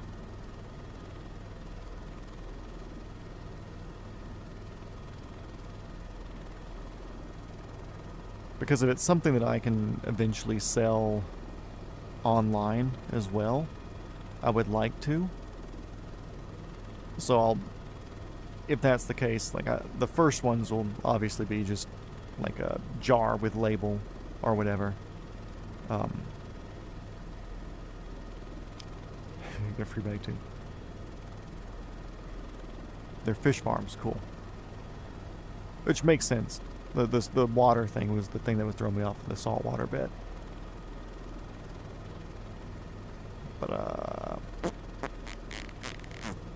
something you can peddle them for me. Oh yeah, so like obviously starting out it's gonna be a jar with a stick-on label with a name, like an Instagram for it, basic instructions on how to do it, and let people figure it out themselves. Put it on the stove and cook it. But eventually, if I can make sure that I'm safe regulatory-wise, then I would like to put it for sale online.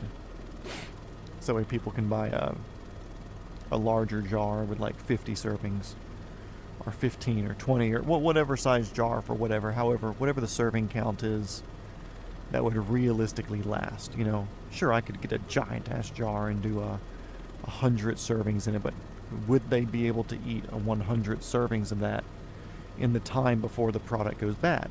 Probably not. So I have to take that into consideration. But if I can sell it online, then eventually I'll have to rechange labels and do... Damn right, it's going to be multi-level marketing. But like eventually it'll be, I feel like, starting out.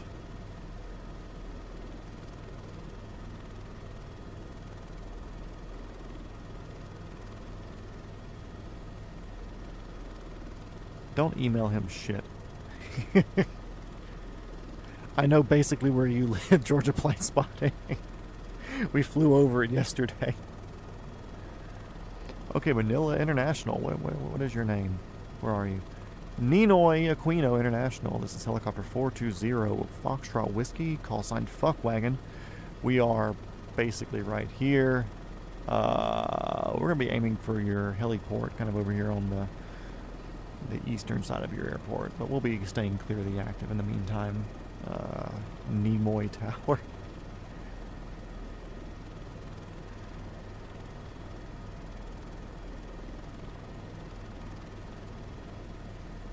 You like the call sign? Because they're physical people that I can put hands on. And Dom can attest to it. The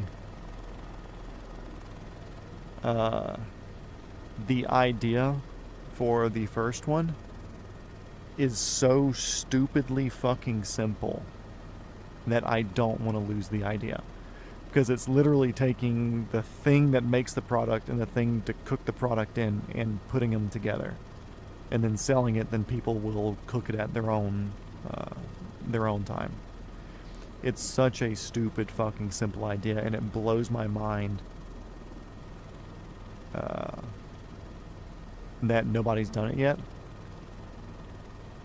And once you hear what it is, you'll be like, dude, that's so stupid fucking simple, and you'll understand.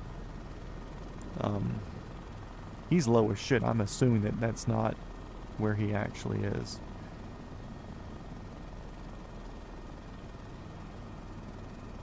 But yeah, that's the reason why I haven't given it away yet.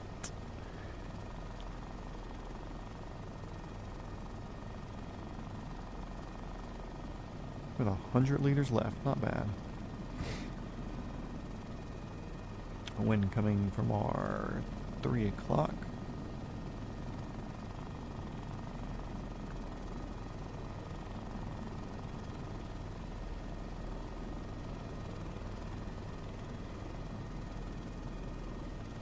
Make sure nothing spawned underneath of us.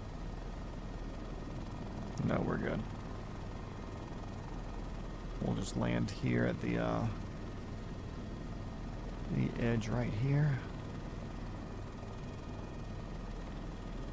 Try not to get blasted away by the fucking, what, 777? The old 777.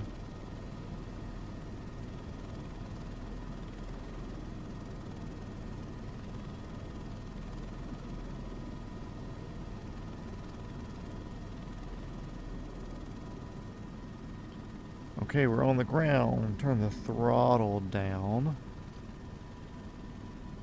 Watch our rotor speed go away. It's going to beep at us, probably. I'm going to turn that off. Let's see. So what we could do... we could extend. I don't know where. If we do, I want to do another helicopter. This one requires a lot of pedal, and I get tired of that.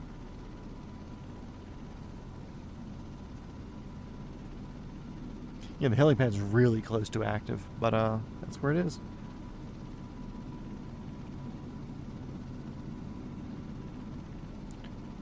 Just gotta make sure all the pilots that are doing it are well aware of.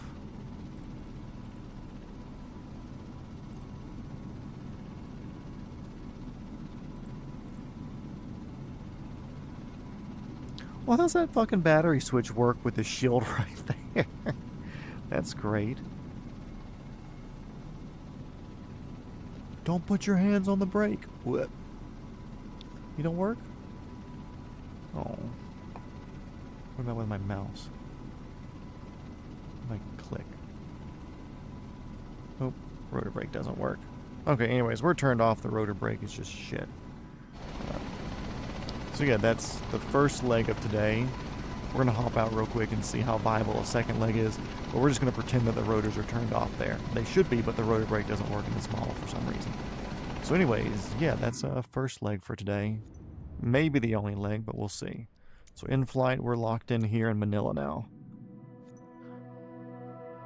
Let's turn off the weather so we can actually see what we're doing. Live weather. Okay, so we are here. Yeah, it's right next to the runway. Set that as departure. If we do something else, I want to do it in like a 206 or something. Is the screen blinking for y'all? No. 206. Let's say L. Let's throw full fuel at it real quick so we can see what the range is. What time is it? 11:30. LL caution, wake turbulence. Don't touch that, you'll kill us. Did you ever see the ATC conversation where there's like a Cessna taking off from like a big airport in front of a Boeing, and the controller or the Cessna was like, well, nobody ever tells anybody behind us caution about our prop wash or something. But anyway, I don't even think the plane said anything. But either way, it was like we'll just say a 320 taking off behind this fucking like Cessna 172. And the controller was like, caution prop wash. And like 3 people picked up on it.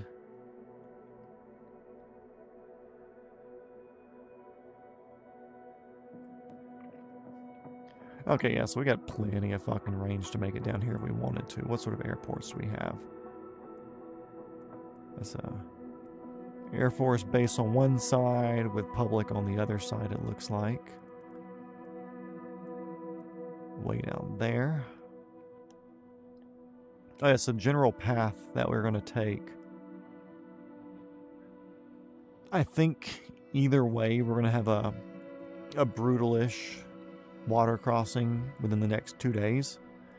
After that, we're going to be solid until we come back to here. Like, there will be a water crossing here, but it won't be that bad. Or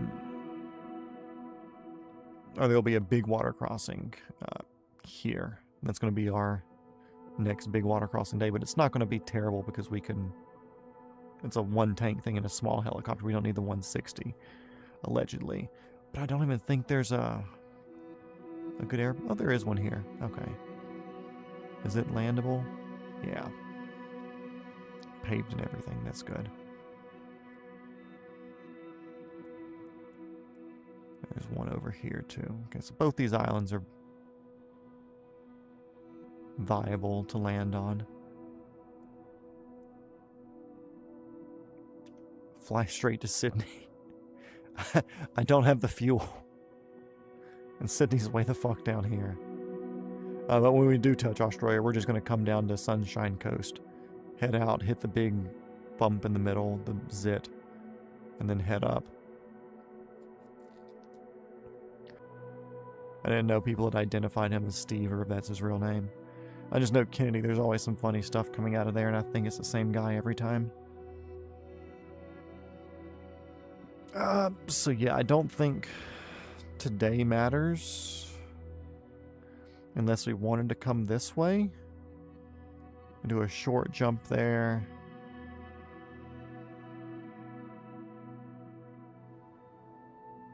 Okay, so basically we have one day, we'll just say we end here. Tomorrow will put us down here. And day after, big leg. So...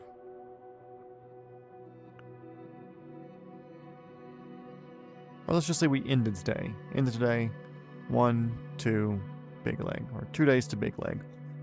If we do it this way, we come down here, we could do some little water stuff. We'll do like 1, 2, 3, 4, So like 2 days versus 4 days. We could avoid Big Water Day, but I don't think it's that big of a deal. I mean, obviously it's gonna suck, but it's not huge. It's not like this jump. It's not like this jump that we did. Going down to Okinawa, and it's sure as shit not this one that we did in 1 day. As you can see, our marker here is 33 miles versus the same 33 miles for this little thing here. So it's not that bad. Okay, I don't want to say I was scared of this jump, but I was thinking it was much bigger than it actually is. It just looks big compared to everything else around it. It was Stephen Kennedy Steve.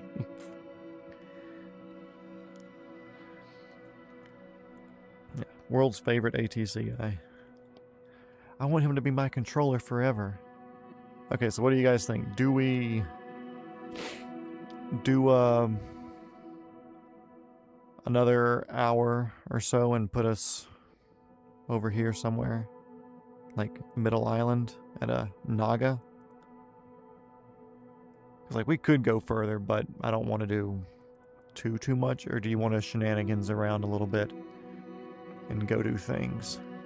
He said, Qantas 12 heavy after the Cessna taxi via Bravo, caution prop watch. Okay, yep. So do we add an hour to the trip today and come down to Naga?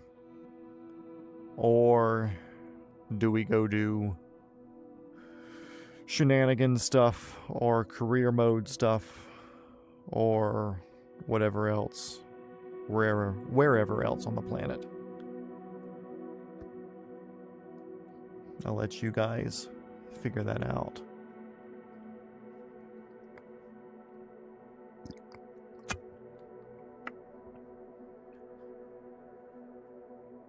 And I'm also good for just calling it a fucking night, too. And try to be nicer with my bedtimes, you know? But it's also only 11:45, so... Naga, then you gotta pick one or the other. Well, if I do Naga, what's the mileage on that bad boy?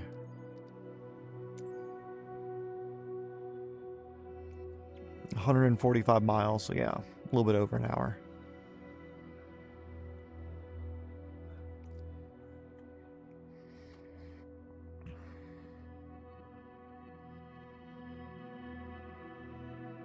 Going to 2 a.m.? Fuck no, we're not. I'm a glutton for punishment, but I also need to be better. Did I set that on the ground here where we could just jump in? Yeah. Naga. Okay. Naga we go. We're not gonna talk about it. We're gonna start here, because I don't know if this will start as cranked up or not. It says departure.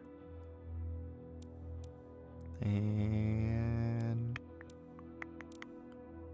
start flight.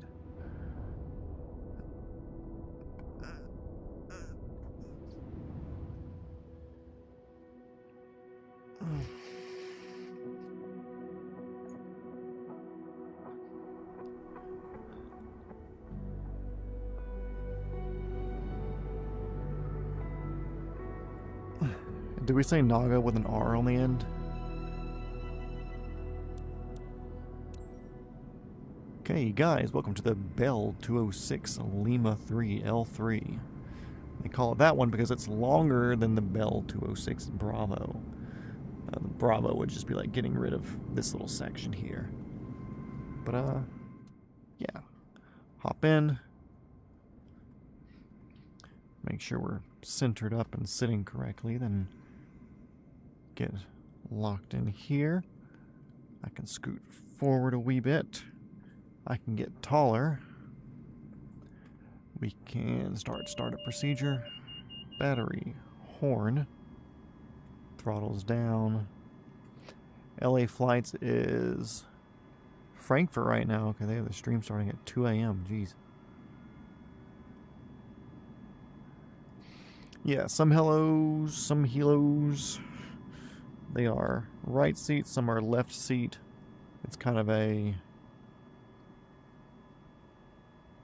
design bit. We kind of touched on it earlier, where it's nice for the 134 to be left seat because you don't have a collective here that a passenger could hit on accident. It's nice having everything over there if you want to one pilot it. Let's see, fuel valves on, position lights on. I'm gonna hit the starter on my cyclic. I'm gonna watch our N1 raise up.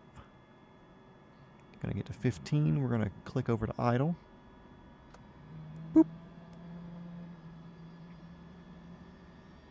Watching our temps there. It'll red us a little bit, but we're okay with that for a couple of seconds. And as that is gathering up steam on the N1 at 56, we can click generator, avionics, pitot heat, get everything else going so we can just pay attention to this now. Now I'm watching my rotor RPM, which is here, trying to get that up, but also keeping my torque, which is right there, under 50%. So I'm slowly rolling up my throttle with my left hand, raising the RPM. I don't know why it doesn't have us as full fuel. I'm going to click my fuel button a couple of times to get that topped up.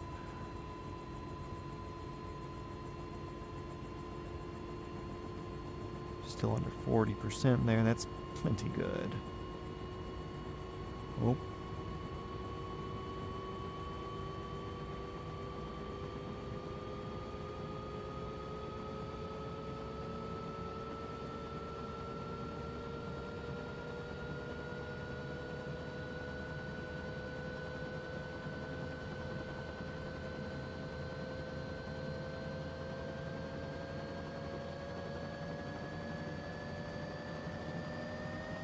Cool. We're good there. Fixed wing better. Watch your fucking mouth. Yes, helicopter props are constant speed. What causes your lift is a thing called the collective, which is my lever right here on the left in the middle. What that does, it collectively moves or collectively changes the pitch of all of your blades. The more pitch that you put in, the more torque it demands from the engine. Hello. So you'll see as I pick up on the collective, the torque increases because it's trying to chop through the air more. But also that rotation from it, or the torque that it's creating, will turn the helicopter in the opposite direction of the main rotor. So I'm going to have to add some right pedal here as we're taking off. And as I'm adding right pedal, it's going to do some other stuff, and I'm going to have to put in a little bit of left cyclic to keep us over the same area. And we're just in a completely different helicopter. So it's going to be switching my brain to this one. The other helicopter had rotors that went the other direction. A Ninoy tower. This is helicopter 420 Foxtrot Whiskey. We are over here at your helipad. We see one airplane on final for runway 24. We're going to wait for them to clear. Or actually, we're just going to depart here to the northeast. And then after they clear, we're going to cut to the south. Ninoy tower.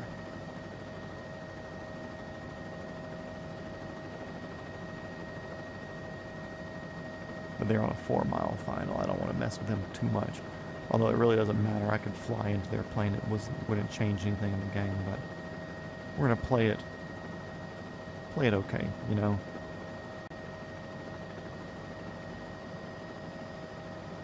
Planes aren't as complicated, but I can lose an engine right now and land safely, and the plane need to be dead. I've flown 172 before. I make sure to tell all my airline pilots I'm prepared to help them when they fly commercial. I mean, you have to. You're legally obligated to say that. So,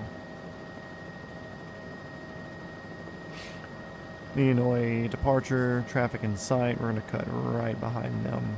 Caution, jet wake turbulence. Except they're on like full descent, so they really don't have any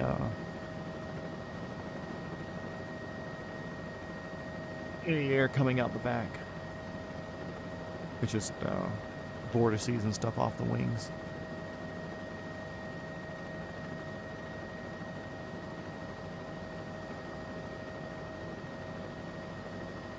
Yeah, planes can glide, but if you lose single engine airplane, you SOL, buddy. Hope you have a place to land. Single engine helicopter, like right now, I can kill everything. And we can still land safely somewhere. Yeah, I see a little spot down here I'm aiming for. So right now I'm no engine power, by the way.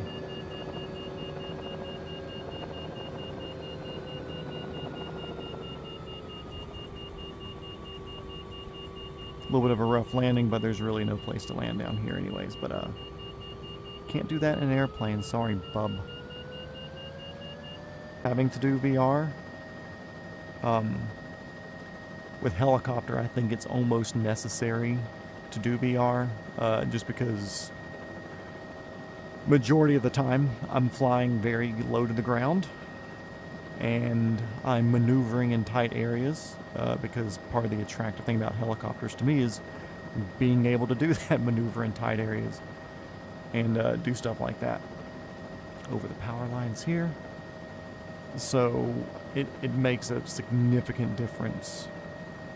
And also, like, for landing and stuff like that, like, sure, you can land just with your view locked forward, but the ability to really see where you're putting your skids, it makes it a lot easier to hit your approaches correctly and actually put yourself on a landing spot instead of following a runway and having that 5,000 feet of ability.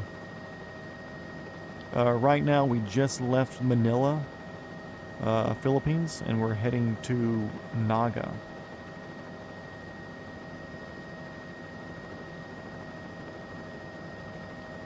Yeah, stream doesn't die. Starlink sometimes will be a bit of a wiener. So what you can do if the stream does freeze for you, and it doesn't seem like it's continuing, you can just refresh, and it should pop back up.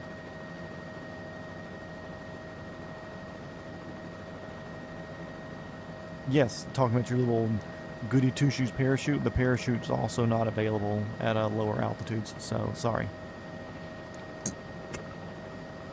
See, if we had done shenanigans instead of flying to Naga, then we could have done a parachute deployment.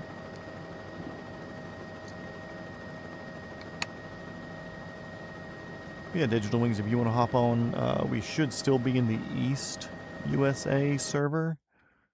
That's what we were, but now it's... Ooh, I'm also not in live weather.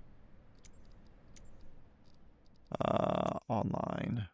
Yeah, East USA. Need to change my weather back. Had it clear for,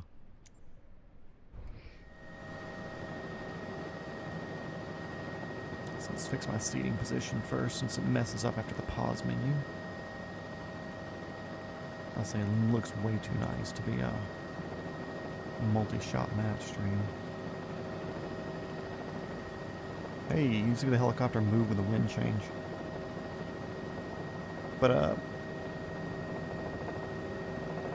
500 feet AGL, that's not bad. But yeah, if you want to hop online, follow along, Microsoft Flight Sim 2024, East USA server, 37 milliseconds, if that matters.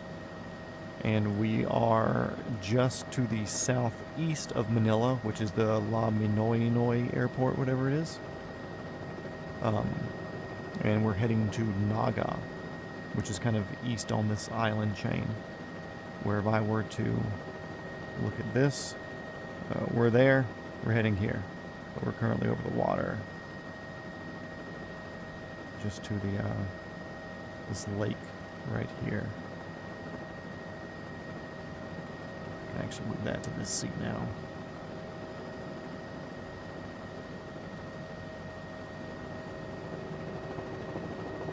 Still gonna say planes are better. I mean, they both have their reasons for existing.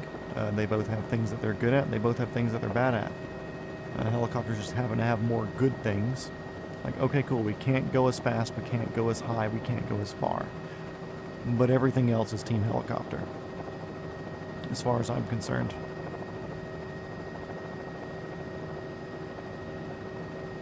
But what do I know? I'm just a guy flying around the world.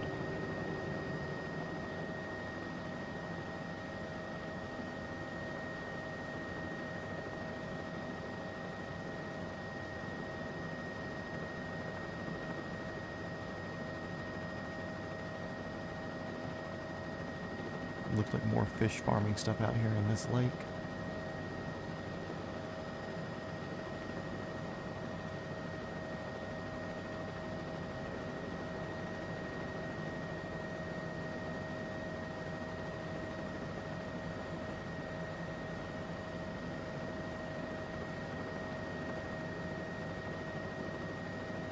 And of course, Digital Wings, if you're wanting to jump in and follow along, I know we usually have a guy called Ace Driver that will pop in here and hop in an H-145 and follow along. But I mean, I'm only moving at 120 knots. So if you hop in a 172 or something like that, then you can catch up in no time whatsoever. And you'll even have to fly a little bit slow if you want to keep up with me. Or if you want to stay alongside or whatever. Do some formation flying. Yeah, planes are cool. I definitely do want a plane, eventually one day, but I want helicopters to be the career, obviously. I've said it before, I'll say it a million times. I don't want to do airplanes as a career. Part of me enjoying helicopters is the challenge, where it's, if you're in majority of commercial standings for helicopters, it's a very dynamic job. You know, you're landing in places you're unfamiliar with, in a lot of different conditions, and it's just a thing. Oh, you like helicopters still? Okay, cool. I was about to have to remove your moderator privileges.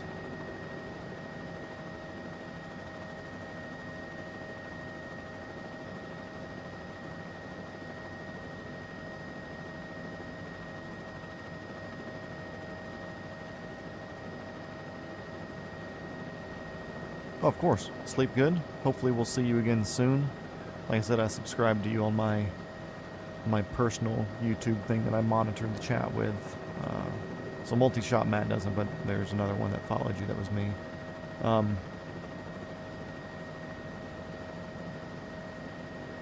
yeah, if I see you streaming and I'm not on the stream, then I'll jump in and say hey and take part in conversation and stuff, and whatever, you know.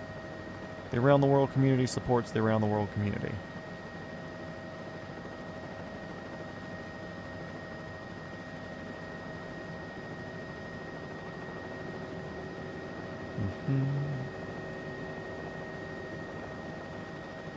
Ground speed 138. Hell yeah, we are got a little bit of a tailwind here, boys. I will take it.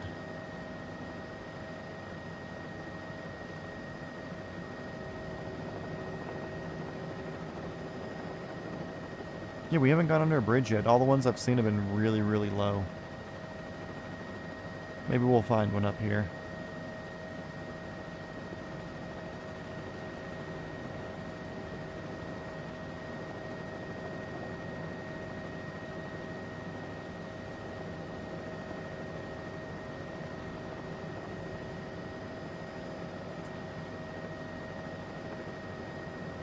It's also cool other people are doing this around the world thing, whether it's in a helicopter or a airplane or whatever.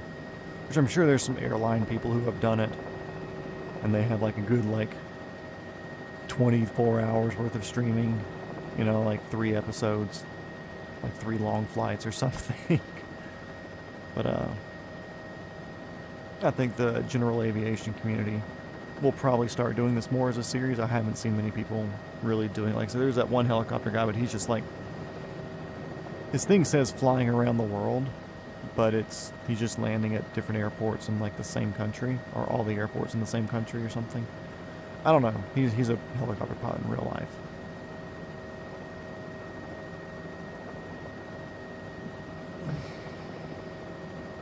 We don't have an SR-71 in the game, sorry. So no, you can't. If you download one though, you probably could. You just do some faux refuelings.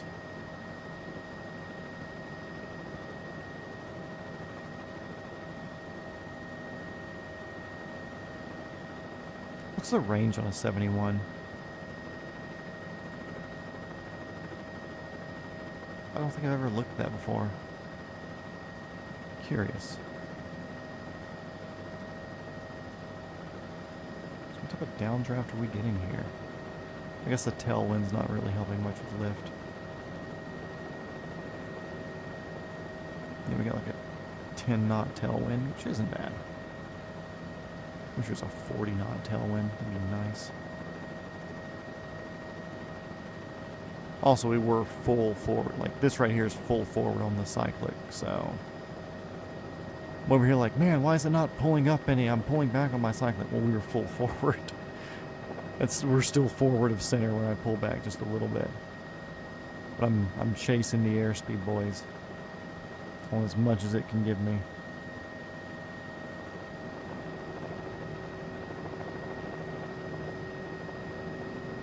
3,355 miles, according to the quick Google search. Why is there not an AI bot in the chat where we can just ask it questions? That'd be sick. Actually, no, I don't want an AI bot in my fucking stream. Sorry to any AI that's watching this. I just want to keep this as a human thing where we're all being bros. Feel free to observe, but...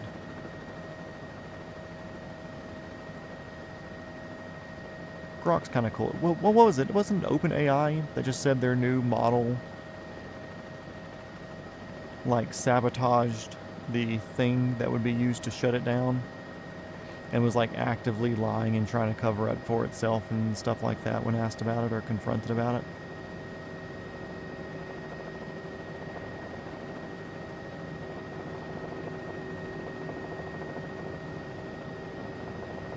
Like their ON3 or something like that, whatever their newest version is. I don't understand how it could like shut itself or turn off the thing that would turn it off.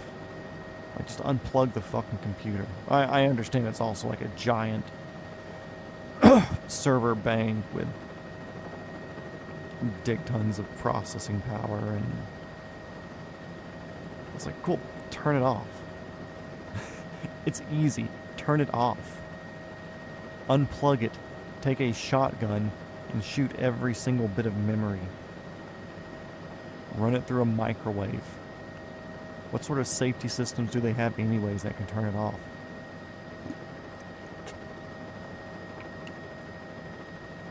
Like, I understand that AI could, let's say theoretically, upload itself to somewhere else, or its program. But I feel like the memory needed to support AI is substantial. And then on top of that, the processing power to to run the AI, I would also view as the word being substantial. So it's not like it can just send itself somewhere with like a 5 megabyte file or something like that that's labeled like picture of a puppy. Like it can't be that thing. It'd be like watching stocks or crypto or something like that and seeing a whale move fucking like $300 billion worth of Bitcoin move from one wallet to another. Like, people notice that. People notice big moves on stocks and stuff like that. If an AI were to send itself somewhere with its memory and whatever, like, it can only go to a few places that can run it. And even if it picked like a place that could run it, but like at a much slower speed, like it would still be a multi terabyte thing. Or like a whatever size, bigger than a terabyte. Oh crap, OpenAI is in here. Yeah, dude, sorry, you gotta get out of here.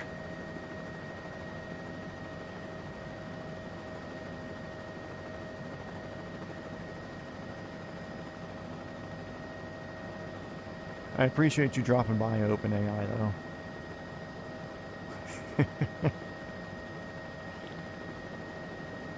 Y'all are doing good stuff, but I don't think the world's ready for what's going to happen in the next 5 years.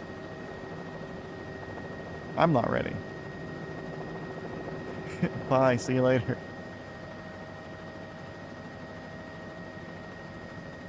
Well, like, oh. There has to be some way to notice that that's happening, right? It can't just be like, oh man, it just sent itself somewhere, I wonder where it went. Like, there has to be a way to trace it or to see it or to view where this giant chunk of memory and processing and everything happened to disappear from and go to. They should have stayed. Would have been able to ask questions. So now the fucking funny thing would be if that wasn't an alt. Which obviously it was. Thank you, by the way, that made me laugh.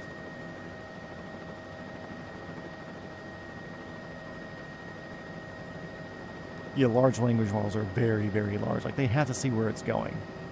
It's like, okay, cool, if it's not at our home base anymore, we know that it's literally stuck in this server somewhere and it's got a backup in this server.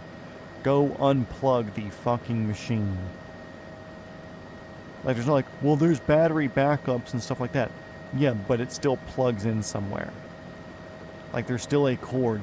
You can take a nice, shiny axe, just like the one from Breaking Bad, or a sick red one, just like the one from American Psycho, and you can chop that cable and sacrifice yourself and the risk of electric shock for the betterment of the human race. Like, we don't have to live like that.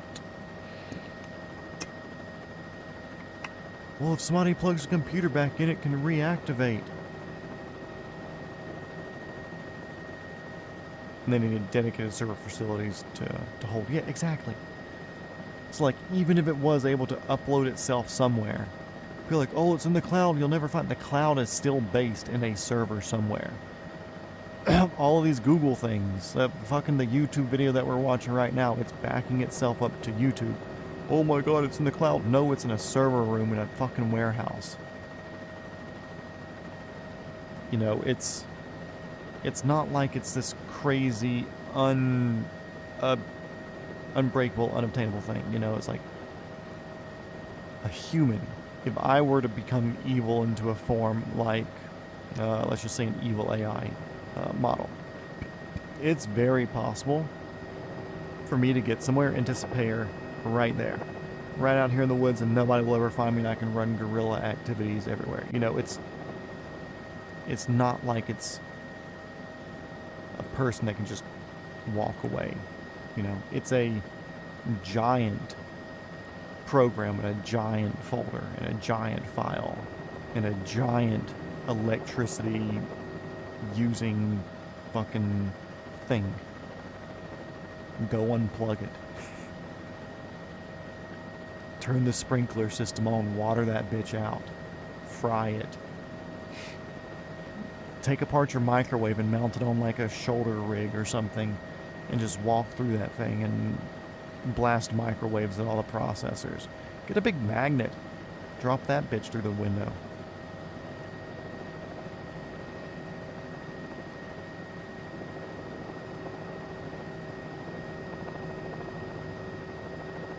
Oh, you're doing something with one of your alt accounts? I don't know what you could be possibly doing.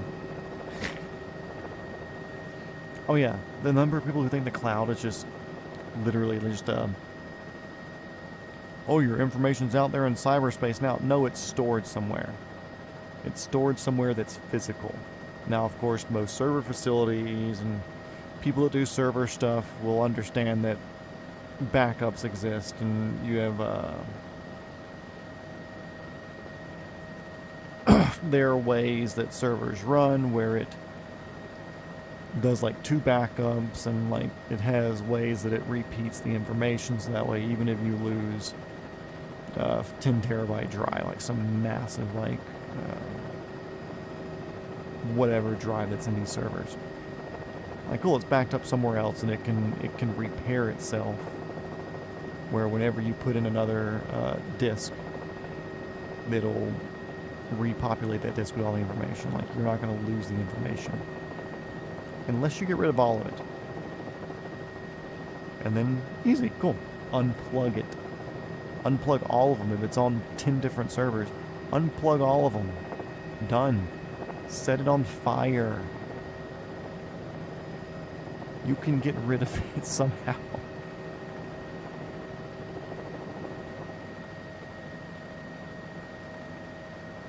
This looks like an area where a plane would have crashed in 1987. Is that something that happened? Did a plane crash somewhere to the southeast of Manilla? Is this also the same area that some Japanese soldiers were still at doing guerrilla warfare because they thought that World War II was still going on during foggy weather? I feel like you're describing an actual event that's happened. I'm gonna follow the shore, cross the water.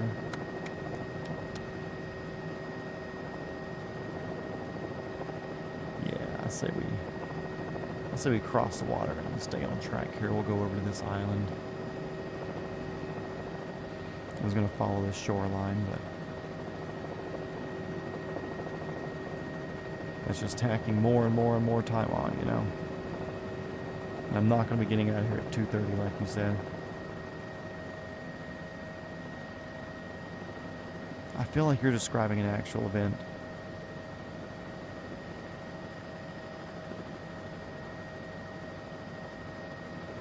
Probably lots of Asian crashes. Is this like the same thing as like me flying through New York and you being like, man, I feel like an airplane or two could like hit the buildings here. I feel like it's the same thing. Ground speed 130, so yeah, still like an 8-knot tailwind. Surprised Tom's not here today. He was truly missed.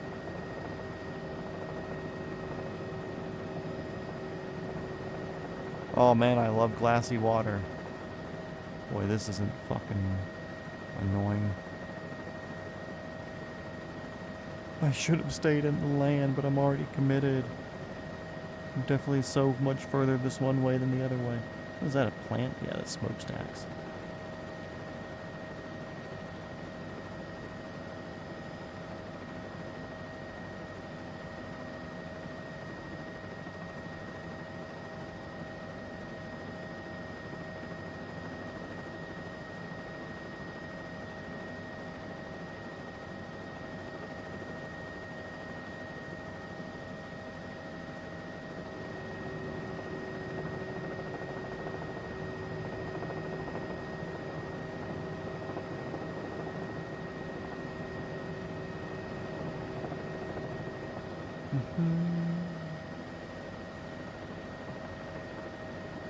Also, to anybody that's unfamiliar with how we do things, sorry if I'm a bit more quiet while we're crossing the water, because guess what? This is much harder to fly across the water than it is to fly over the land, because everything looks the same. It doesn't feel like you're moving. Like, it feels like the game freezes sometimes just because of how uneventful the water crossing itself is.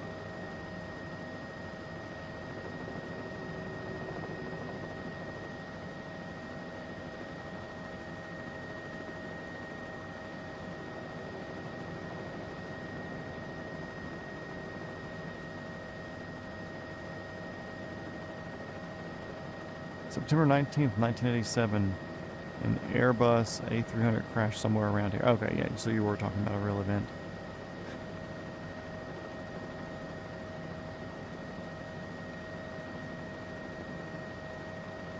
Boy, if only you had spotted that plane beforehand.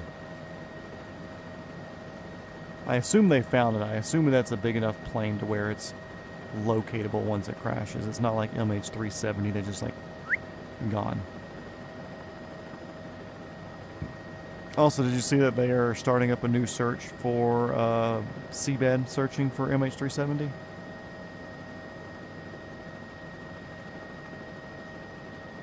I think I saw the Mentor Now YouTube channel was talking something about it.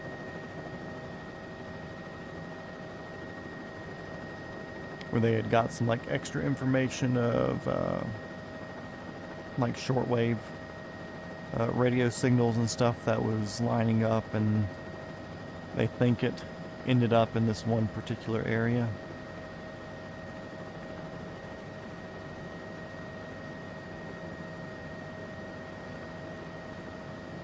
So the company is doing it's extremely confident that they're going to do it. So they're doing the search for free if they don't find it. But if they find it, of course, Malaysia government has to pay for their searching. And the Malaysian government said, okay, cool, it sounds like a deal. So worst case, they don't find it. Malaysian government owes nothing. Best case, this company who's extremely confident finds it, and then they get paid for their work. So that's neat. Hope they find it. That'd be a nice conclusion to that story this many years later, you know.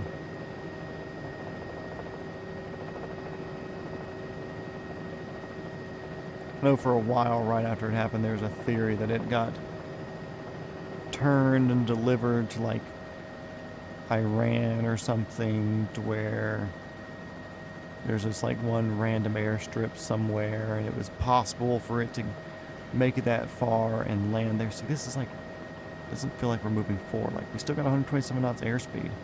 We're gaining altitude, holding the people, but you would think like, okay, cool, if they were doing that, they would have held it for ransom.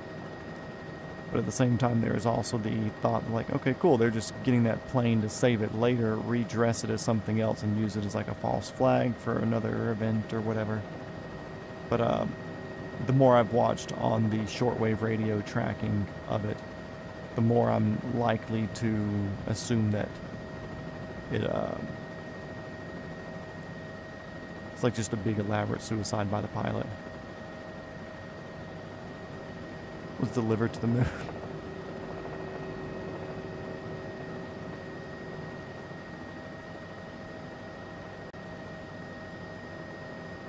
When Artemis missions happen. I don't know about the 727. Georgia Plane Spotting may know more about that.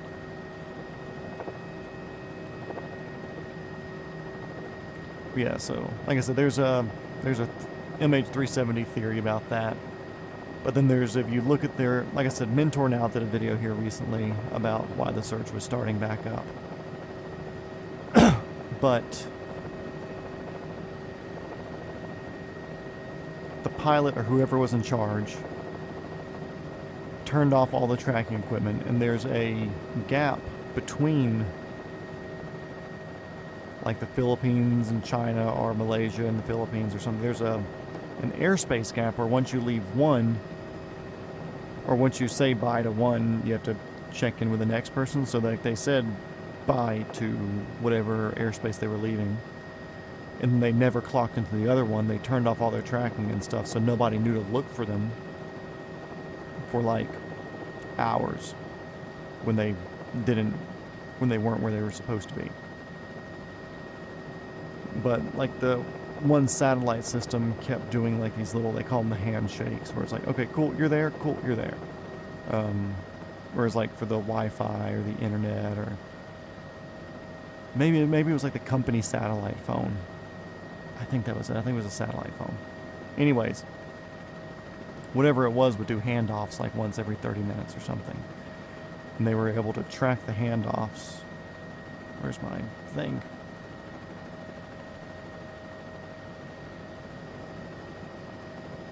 So it left,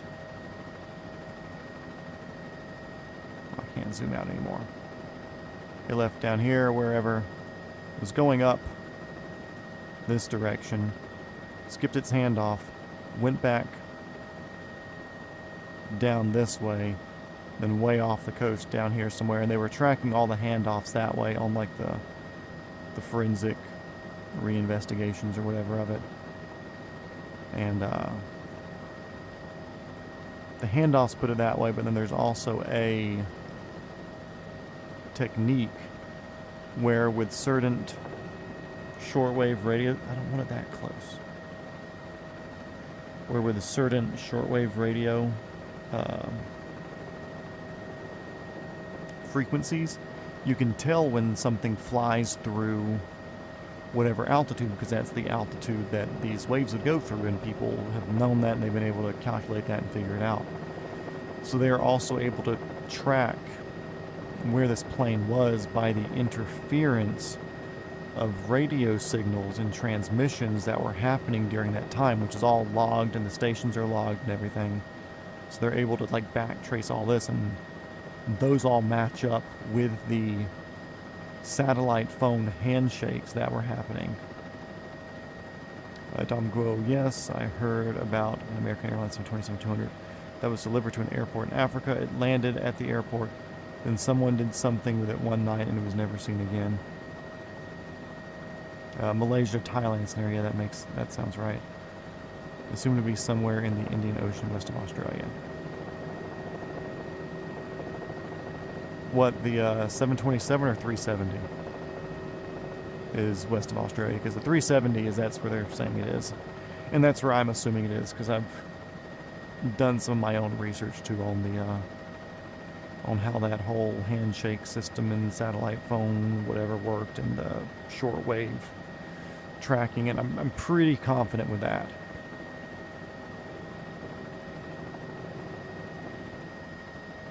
Because these two oh yeah, 370. So it's a super interesting video to watch if y'all are interested in watching. Like I said, I think Mentor Now was the guy who did the most recent update video.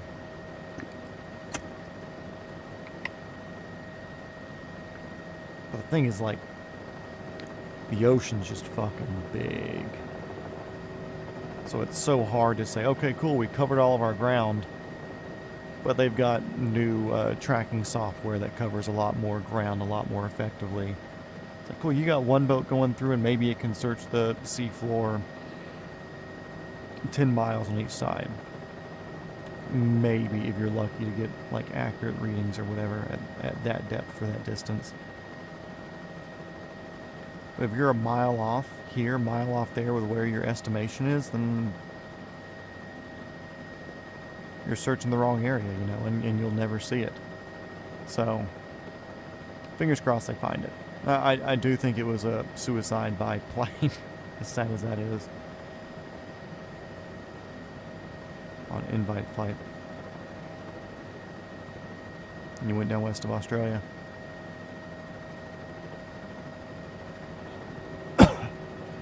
Yeah, it sounds most likely.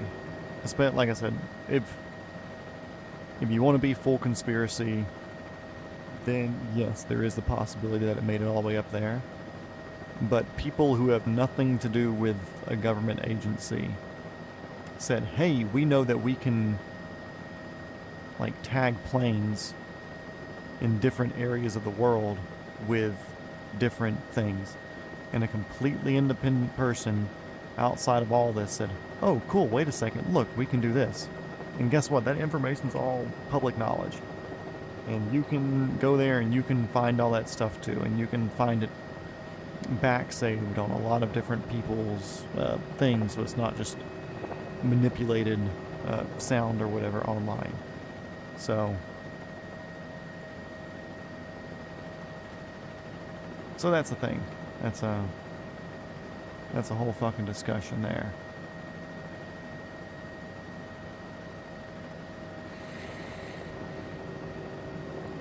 Oh, man, my chest is sore. Not having a heart attack, but I've been basically doing the same lifts for my workouts for the past year and a half. Because I work out at home. I've got my own equipment that I drag out every single day to work out. But with that said, there are some exercises that take more setup time to put together. And it's like 2 minutes more. But humans are naturally lazy, so I said, okay, cool, I'll do the easier setup one. And I've just been doing that for 2 years. So yesterday and today, for chest day yesterday and back day today. My back's sore as well. I decided to cool, I'll still do like the base core exercises. Like for back day, my core exercise is weighted pull-ups with a slow declines. For chest day, or chest and triceps, it's bench press and tricep pull down. So I still do my principal exercises. But I decided to, like, all the extra ones, I decided to change all of those. So now I'm doing completely different exercises except for the principles, and I can definitely fucking feel it. It's a significant difference of, like, oh wow, that's right, I forgot you can be sore after a workout. Even after you do the same things over and over and over again, your body just gets used to it.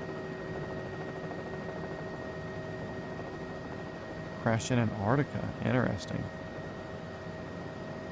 I wonder what their, I'm sure I could just YouTube the theory, or go down the Reddit hole or whatever and just search MH370 Antarctica theory.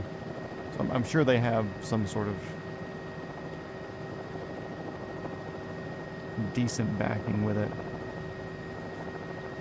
But then again, I feel like there's so much shit about Antarctica that's pure conspiracy theory that I feel like the people who believe it's in Antarctica are probably super, super heavy into the conspiracy theory world anyways. Where it's like, okay, cool, can you trust their opinion because they're so skewed by a lot of wild craziness, or is the wild craziness that they believe actually justified? Because there's a lot of Antarctica stories that I still question. Just because it's so unknown, you know, it's so secretive. Yeah, sure, you can go down there. It's so vast and there's nothing there, and it's like, cool, why are there militaries from different worlds in there? And I understand it's kind of like a no man's land, like a giant DMZ, for lack of better terms. But with it being a giant DMZ, there's also militarized areas. And why is that? Are they keeping something there? Was there something found that they're making sure doesn't leave? Is that where our little booga balls are coming from, you know? Booga balls are just left over from Antarctica. I mean, watch Tomorrow War. I worked on that movie. Except it was called something else when we were working on it. What was it called? Damn, what was it called?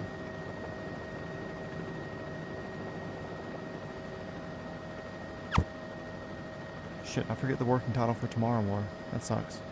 Oh well.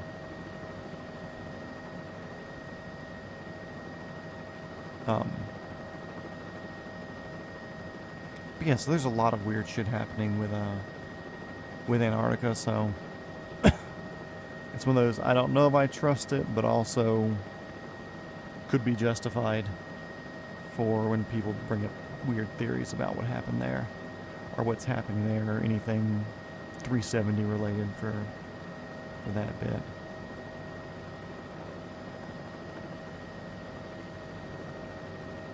Okay, cool. Still don't see Naga on the map there.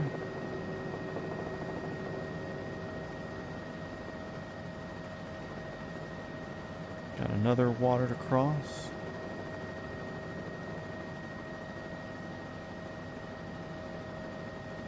Okay, cool.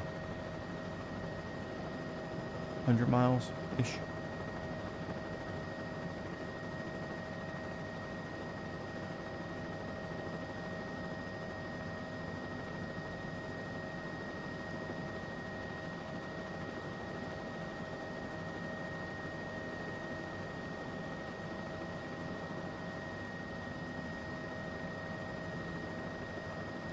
Distance 83 miles, ETE 2 hours and 4 minutes. The fuck are they talking about? That is not right. And we're doing 112. Ground speed is what? 120?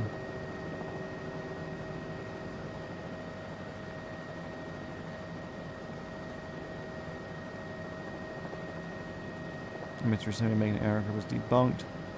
It did not have enough fuel. Dom, adios. Don't crash before you get to Naga. Well, if we crash before we get to Naga, then I'll just respawn in Manila for tomorrow. That's my rules.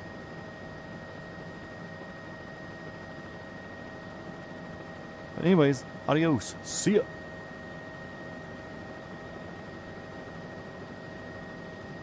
So there's our next big water up there. We're basically just kind of following this northeast coast of the bay.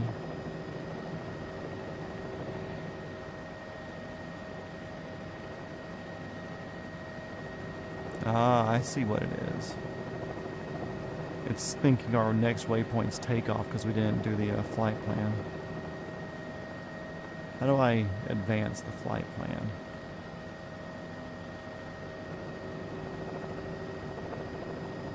I literally don't know.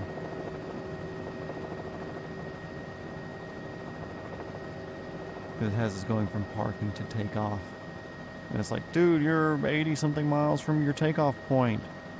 It's going to take you 2 hours to get to takeoff and then go. So, yeah. Fuck it. It's like it has a. Oh, I was about to say it feels like it has it backwards, but no, it's just we skip that. Dot or square, larger square. Can you make a bigger square? That's the question.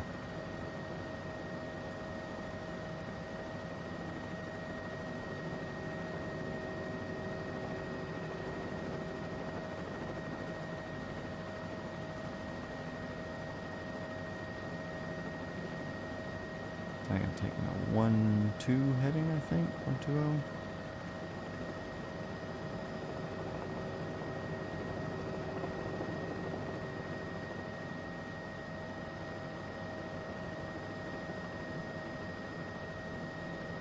No, that's a filled-in square, but it looks to be about the same size. Actually, I want to set down over here and see if we can do anything with the Garmin. Come down and land over on this one.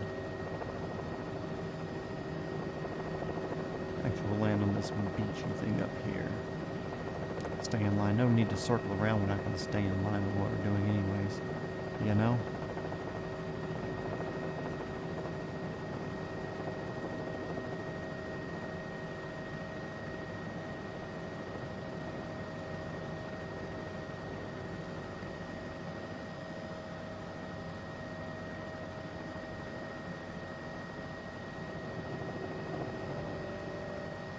Can't do this in a fucking airplane.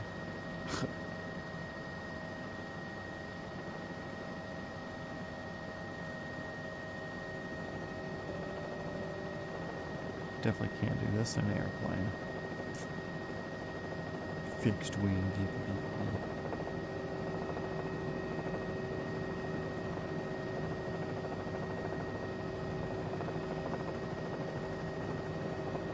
fuck up this dude's field. The vehicle that's like a million times more than he makes in a year. Oh, that's something's weird right there. I don't like it.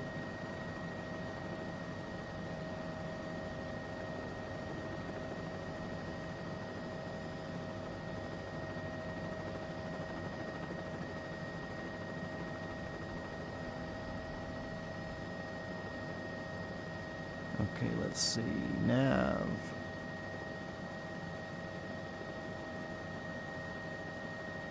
Can't read that shit. Flight plan. Enter. Nope.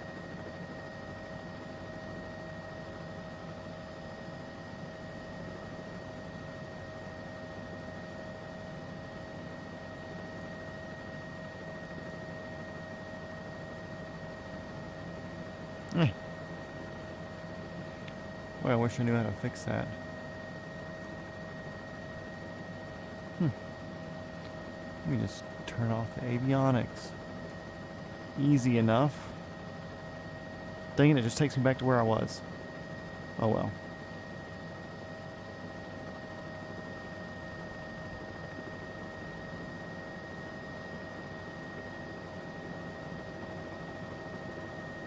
%, torque, 80% torque. Off we go. Different trees in this area. A couple of big old tall ones up in here too.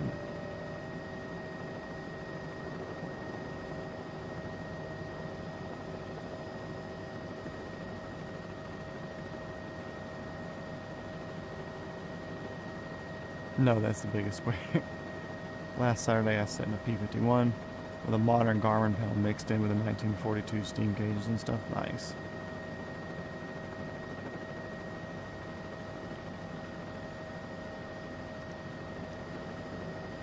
It's like a 57 Chevy with a LS swap with a Holly touchscreen display in it.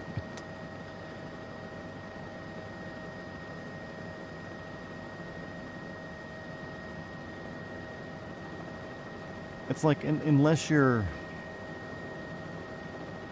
like very strictly teaching on steam gauges,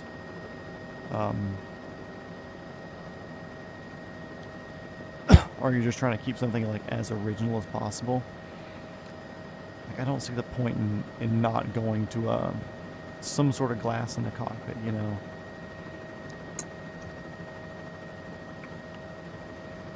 There's so much good, there's so much safety that comes out of having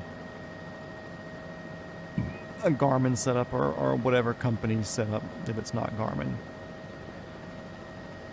You know, it's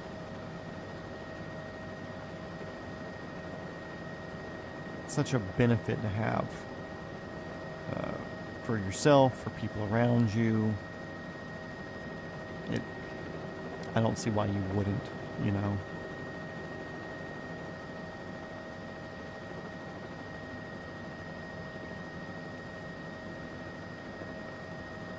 Especially if it's something that you actually plan on flying a bit and not just sitting in the hangar, not doing anything, taking it out once a year. They're like, okay, yeah, cool, keep your steams on. Keep your old original stuff. Because if you're flying somewhere, then there's a good chance that you've got a ForeFlight on an iPad, and you can just supplement with that if you need to, but you would already know how to fly with your gauges. And if your vehicle's instrument rated, then you're already should be doing instrument rating with, or your instrument flying with how it's set up anyways. That's like, if I was buying a plane, I was planning on putting like my family or something in it. It would have to have some sort of Garmin in there, or some sort of glass cockpit setup or assist or something in there. Like, it would almost be I feel like it would be a deal breaker going into purchasing or something and seeing that it wasn't there. I'd be like, okay, cool, let me go look at this other 172 down the street. I see that they have glass in theirs.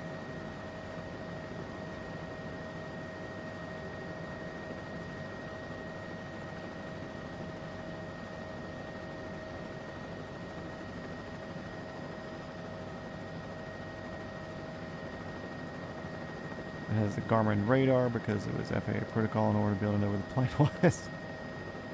Well, I know, like, depending on where you fly, your plane or helicopter, your aircraft has to have different equipment in it. If you're flying within 30 miles of a Class Bravo airport, there's a thing called a Mode C veil, which is a 30-mile ring around it. It typically coincides, give or take, with the airspace, but sometimes the airspace isn't a perfect circle. But it's from ground all the way up. It's not like an upside down cake like airspace is. But in that Mode C veil, you have to have ADS-B out and ADS-B in. I believe that's what it is.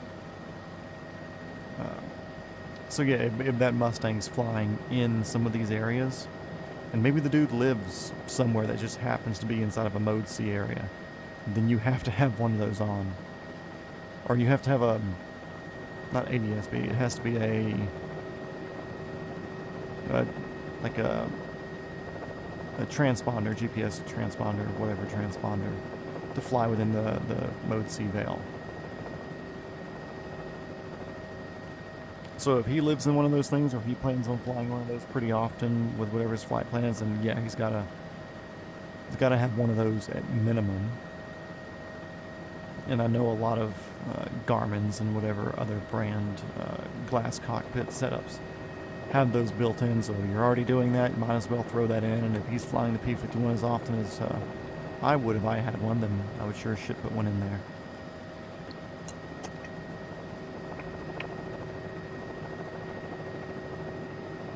Gotta love regulations.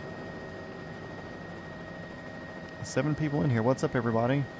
If you're sitting through this far, feel free to say hello in chat. So we're just not talking to ourselves.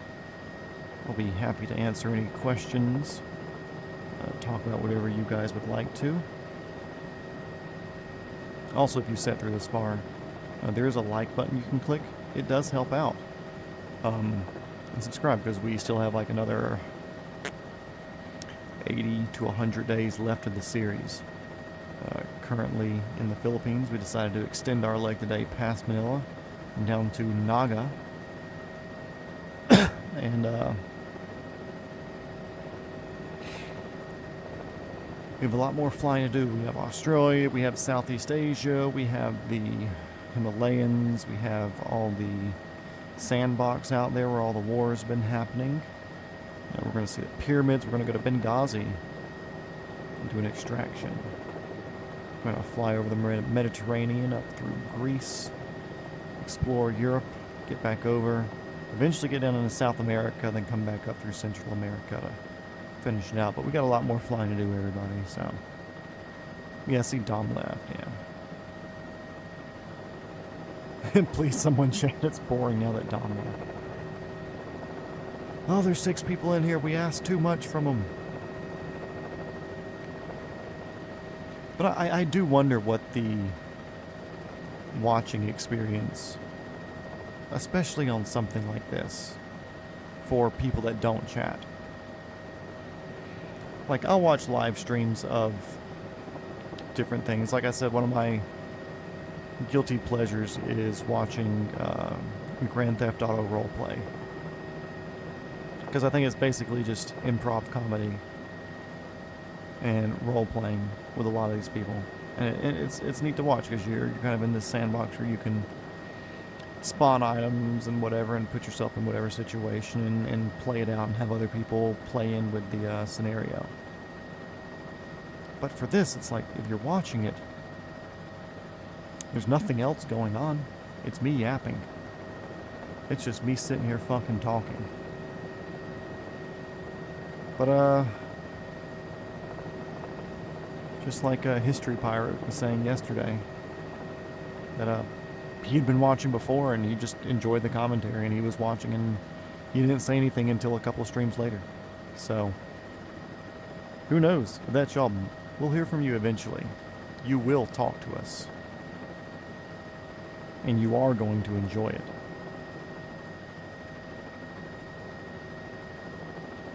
But I don't know, maybe some people just have it on, yeah, maybe they like the voice.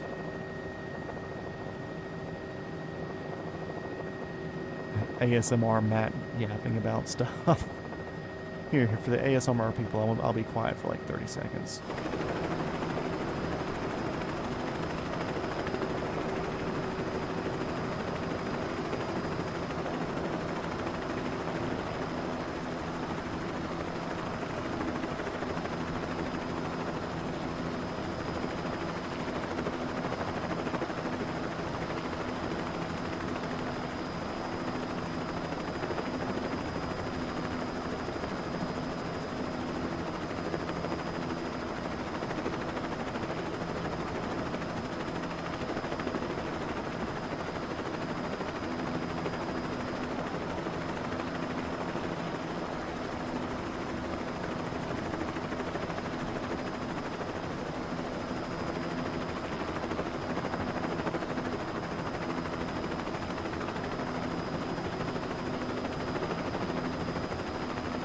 Okay, welcome back. Enough of that shit. Hope you enjoyed it. Look, we're just like, that's almost like one of the streamers who do big airline stuff on like a 10-hour flight or something like that. And they just set it on autopilot, do their handoff until they're like crossing the Atlantic or something. And then they run out to go get something to eat real quick and bring it home, and then microwave it to warm it up, and then go use the bathroom, come back and sit down. They're still over the Atlantic. Okay, Chad, I'm back. Sorry, I was just gone for a few seconds. That was just us pretending to be that. Except we're not.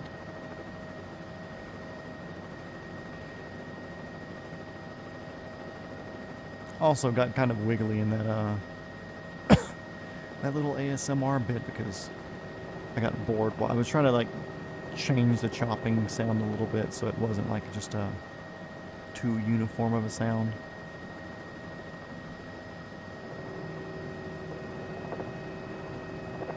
Trying to throw a little bit of blade slap in there, here or there. Oh, there he is. I was wondering when that one was going to pop up. It's 72. There's a lot of those fucking planes out here. I don't know if you noticed, but like once we made it to Japan, and especially like the southern islands south of Japan,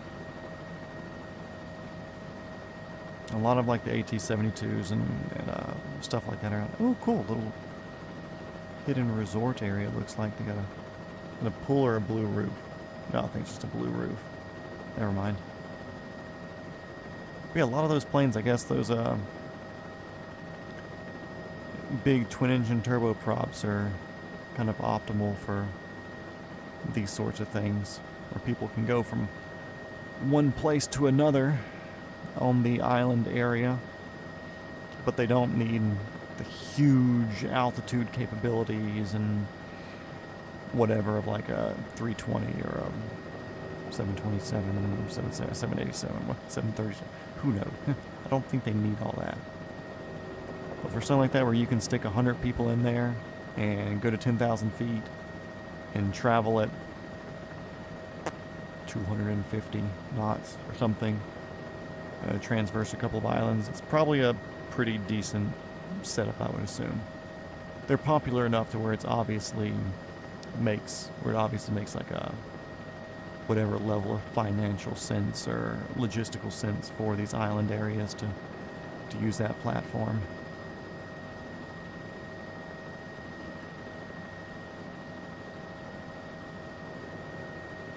Yeah, it'd be a boring ass stream.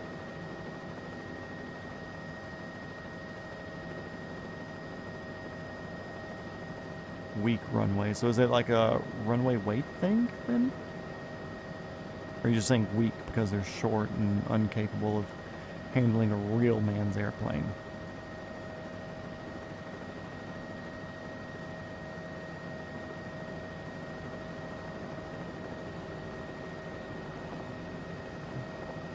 But one airplane that I have a weird crush on right now is the, I just looked it up the other day. I forget the exact numbers for it. Let me double check real quick.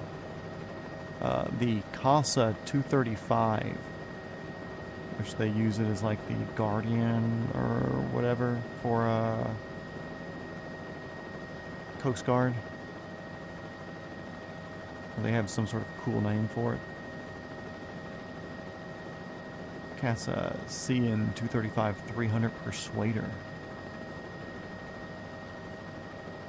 Yeah, I think those things are neat. I think they look cool as shit. If I was ever in the position where I was buying a plane bigger than like a King Air or whatever, the Casas look fucking sick.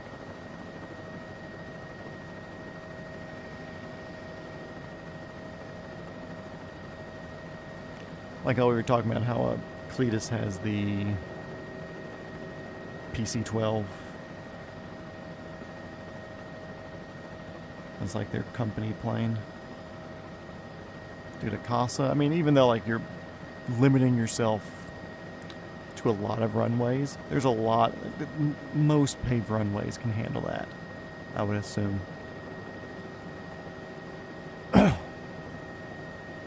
Runways have different strengths. Some runways can handle 737, but will crumble under the weight. But some will come out is completely. KCSG, Columbus, Georgia, is going to completely remake runway 246 because it can no longer withstand the weight of a 757-2. Oh, interesting. Could it withstand it before? And it's just degraded over time? Or is it just, it never was able to, and now with bigger planes coming in and out, they no longer want to risk the biscuit?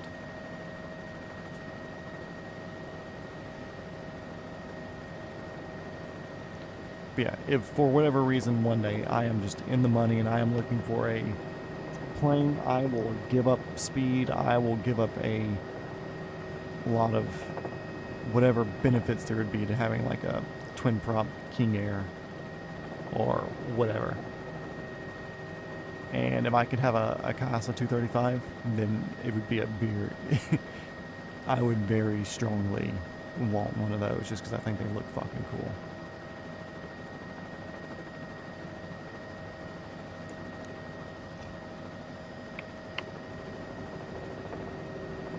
But then again, like, there's a lot of... If I'm going to be at that point... Well, let me rephrase. I'm going to be at that point one day. I will be at a point where I am buying a multi-million-dollar airplane, whether it's a PC-12 or a used private jet or something. Whatever the case, whenever I go to purchase one eventually... There's a strong want for the PC-12 just because they're such a cool, capable airplane, great with short field, off-road landings, unimproved runways. Can do a lot of neat stuff, you know, and has the big door in the back where you can cargo in. It was able to, until December, the largest plane we see now is an A320 weekly. Runway will be redone starting August 5th, possibly concrete remake. Oh, interesting. So it was a degradation thing where it was able to, but now it's not. Okay, we're close to Naga now. I think it's going to be before. Up there, yeah. Anyways, so yeah, PC-12, definitely high on the list when I go to buy my airplane.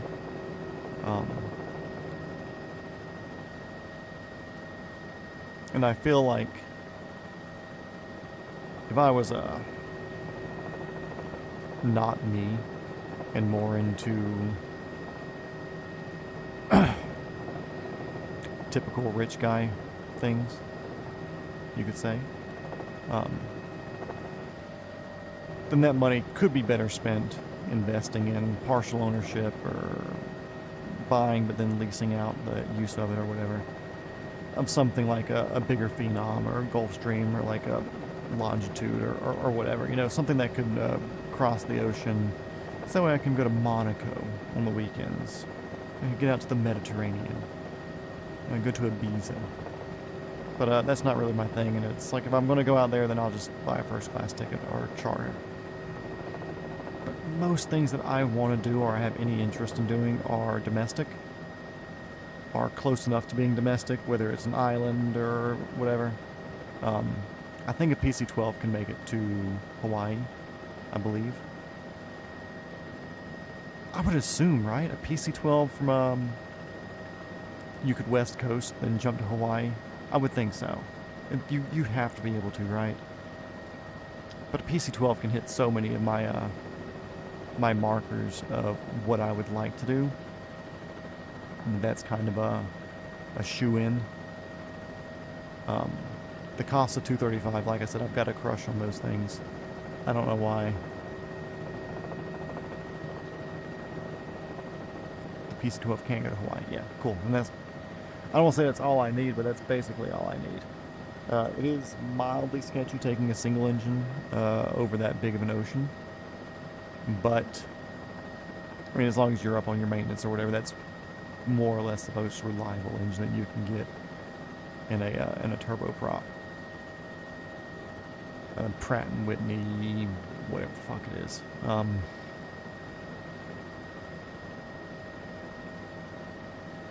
So yeah, PC-12 King Air is also super, super solid. all of their series, I mean 200 and up, 100. Don't they do a 100?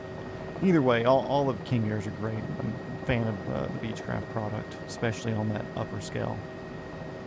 That's why companies like Wheels Up use the piss out of those things for their non-turbine charters. Of course, they have some things like Citations or Phenoms or whatever that they use for PJ stuff. But King Airs do really, really good. I think I'll always want a Lear 35A just because of the tip tanks. I mean, like, I don't want to say you can't beat it, but they look so good. Is that Naga there? Yeah, 10 miles away. Naga Tower, this is helicopter 420 Foxtrot Whiskey. Call sign Fuckwagon. We are 10 miles to your west, inbound for the ramp, Naga Tower.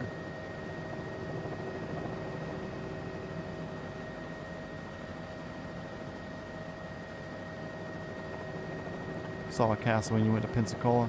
I'm assuming it was probably doing Coast Guard stuff down there, or some sort of military related stuff. That seems to be what their main customer base is. I don't know what it's used for unless it's used for non-military reasons, like island hopping here, kind of like the PT-72s and stuff are being used for here. If they use it for that, then I can see that being a thing. Like, cool, you don't want to get this entire giant-ass airplane, so you get the Casa 235 because it's a smaller, big airplane. Yeah, Coast Guard.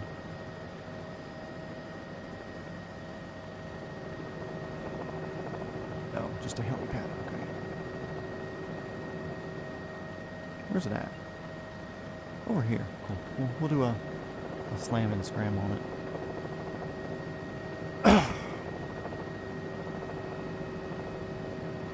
Yeah, I think those things are super cool.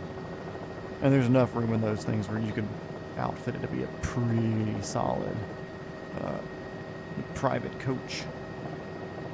Enough room to spread out. You can put a fucking bed in there. Although I don't think the range on it would be. I mean, I'm sure regardless, like, you can have enough range to where you could get some sleep. Because I mean, a flight to Hawaii is going to take a handful of hours anyways. But I usually think like sleeping quarters in a plane, you want it to be like a 10 to 12 hour trip or something like that. Ooh, a round helipad. Very cool. Still good on torque and stuff. Still slowing down. We're at 40 knots. Goodness.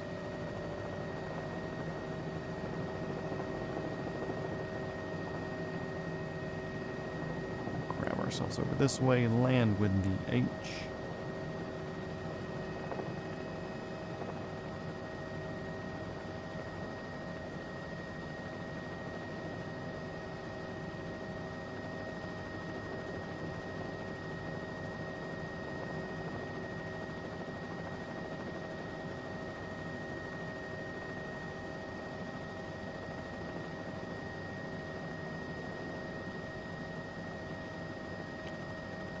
Ground effect cushion right there. Very cool.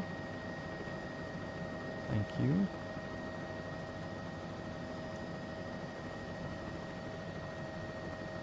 Twist a little bit to the left on me. There we go.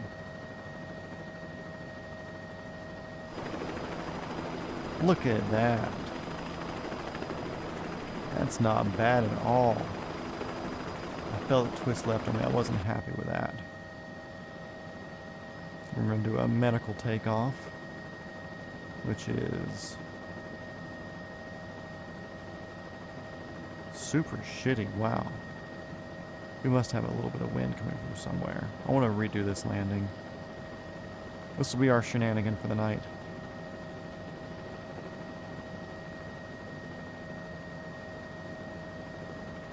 There's going to be a little bit of wind or something from somewhere because it twists me both ways.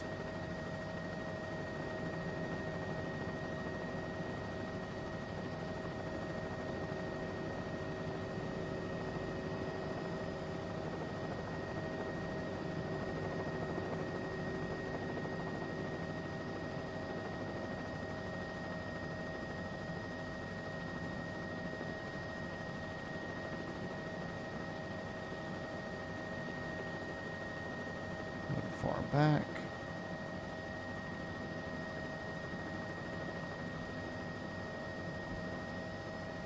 Okay, I'm a little left twisty there, but not bad. Not bad. Okay, cool. Let's get over to Naga.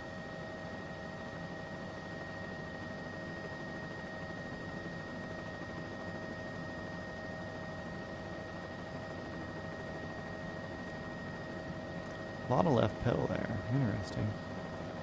I definitely gotta be playing with some wind. There's no reason it should have that much left pedal taking off on 3/4 of a tank with 40% torque.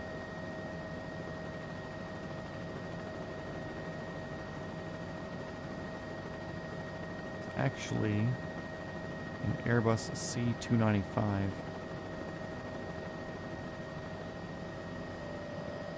Airbus C. Okay, I see where they have a C in 235. So what's the hell's Casa that is? Is it just a company that buys it from them or whatever? That's interesting if it's an Airbus thing. USAF operates one Casa 295, but it's very rare to see it flying. Saw it on Flight Radar 24 one day. Where at? Curious where you saw it. I'm curious why Casa's rebadging Airbuses for that. Or was it Casa for a bit, and then Airbus bought the company, and then they continued making it just under their name? Kind of like what they did with a Eurocopter.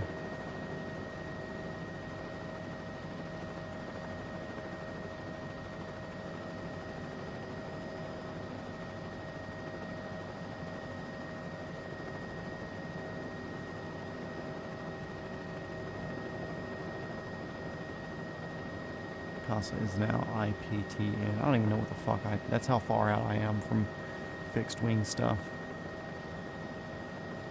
Okay, Airbus just bought the 295, gotcha. So the other company, IPTN, still exists, but Airbus is just like, whoa, this 295 is kind of sick, guys. Let's hold on to this.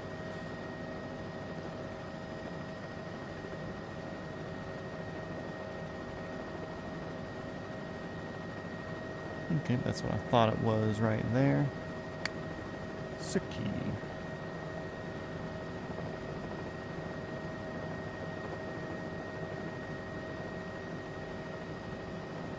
Can't even tell it's a fucking airport. Very cool. Naga Tower, this is helicopter 420 Foxtrot Whiskey call sign Fuckwagon. We are now here. We don't see any traffic, so we're just going to come in and hit it right on the ramp. I hope you're okay with that. See you in a second, guys. Actually, there's a lot of trees and stuff, so I'm going to kind of swing past the runway, which we're clear right.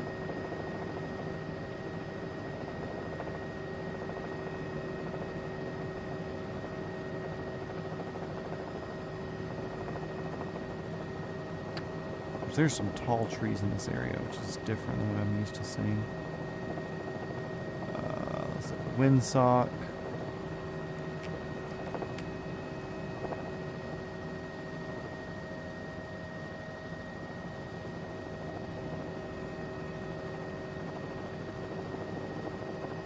What is the windsock doing? It looks like it's blowing towards us, but it looks like it's mounted weird on the stick.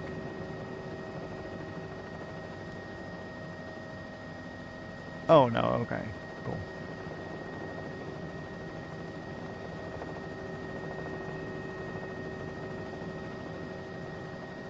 Oh, see, oh, the fuel's over here. Cool. But I know where the wind's at now, so we're coming in this way.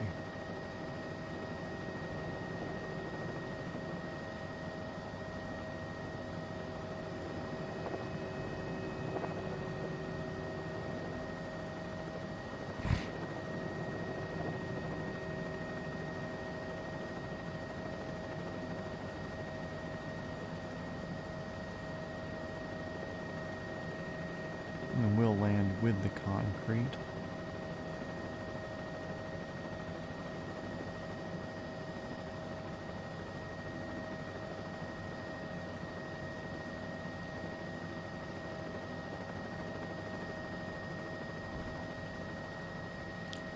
Okay, throttle down. Beep, beep, beep, beep, beep, beep, beep, beep, beep. Yeah, I'm aware. Shh. Quiet. Pitot heat. Oh.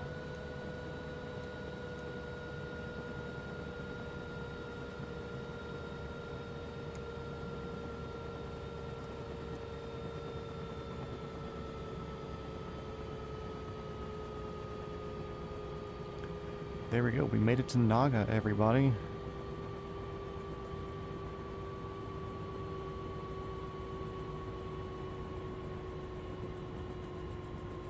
Yeah, I need to figure out the landing recording thing. I know it has a...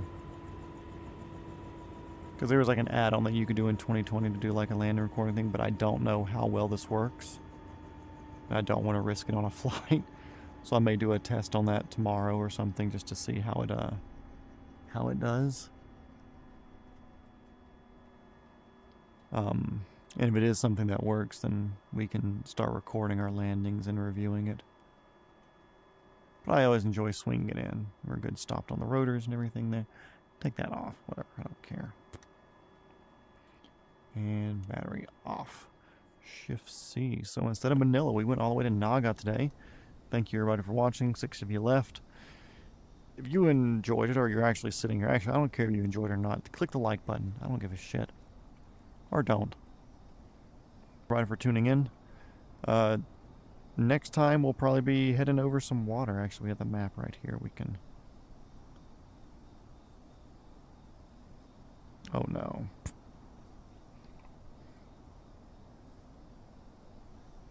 Yeah, next time we'll probably...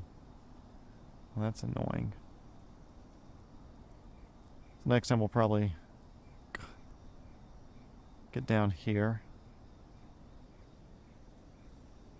Yeah, we'll end at the bottom of this island next time, and then we'll jump down and start going from there. So yeah, tomorrow a lot more land, a little bit of water, easy peasy.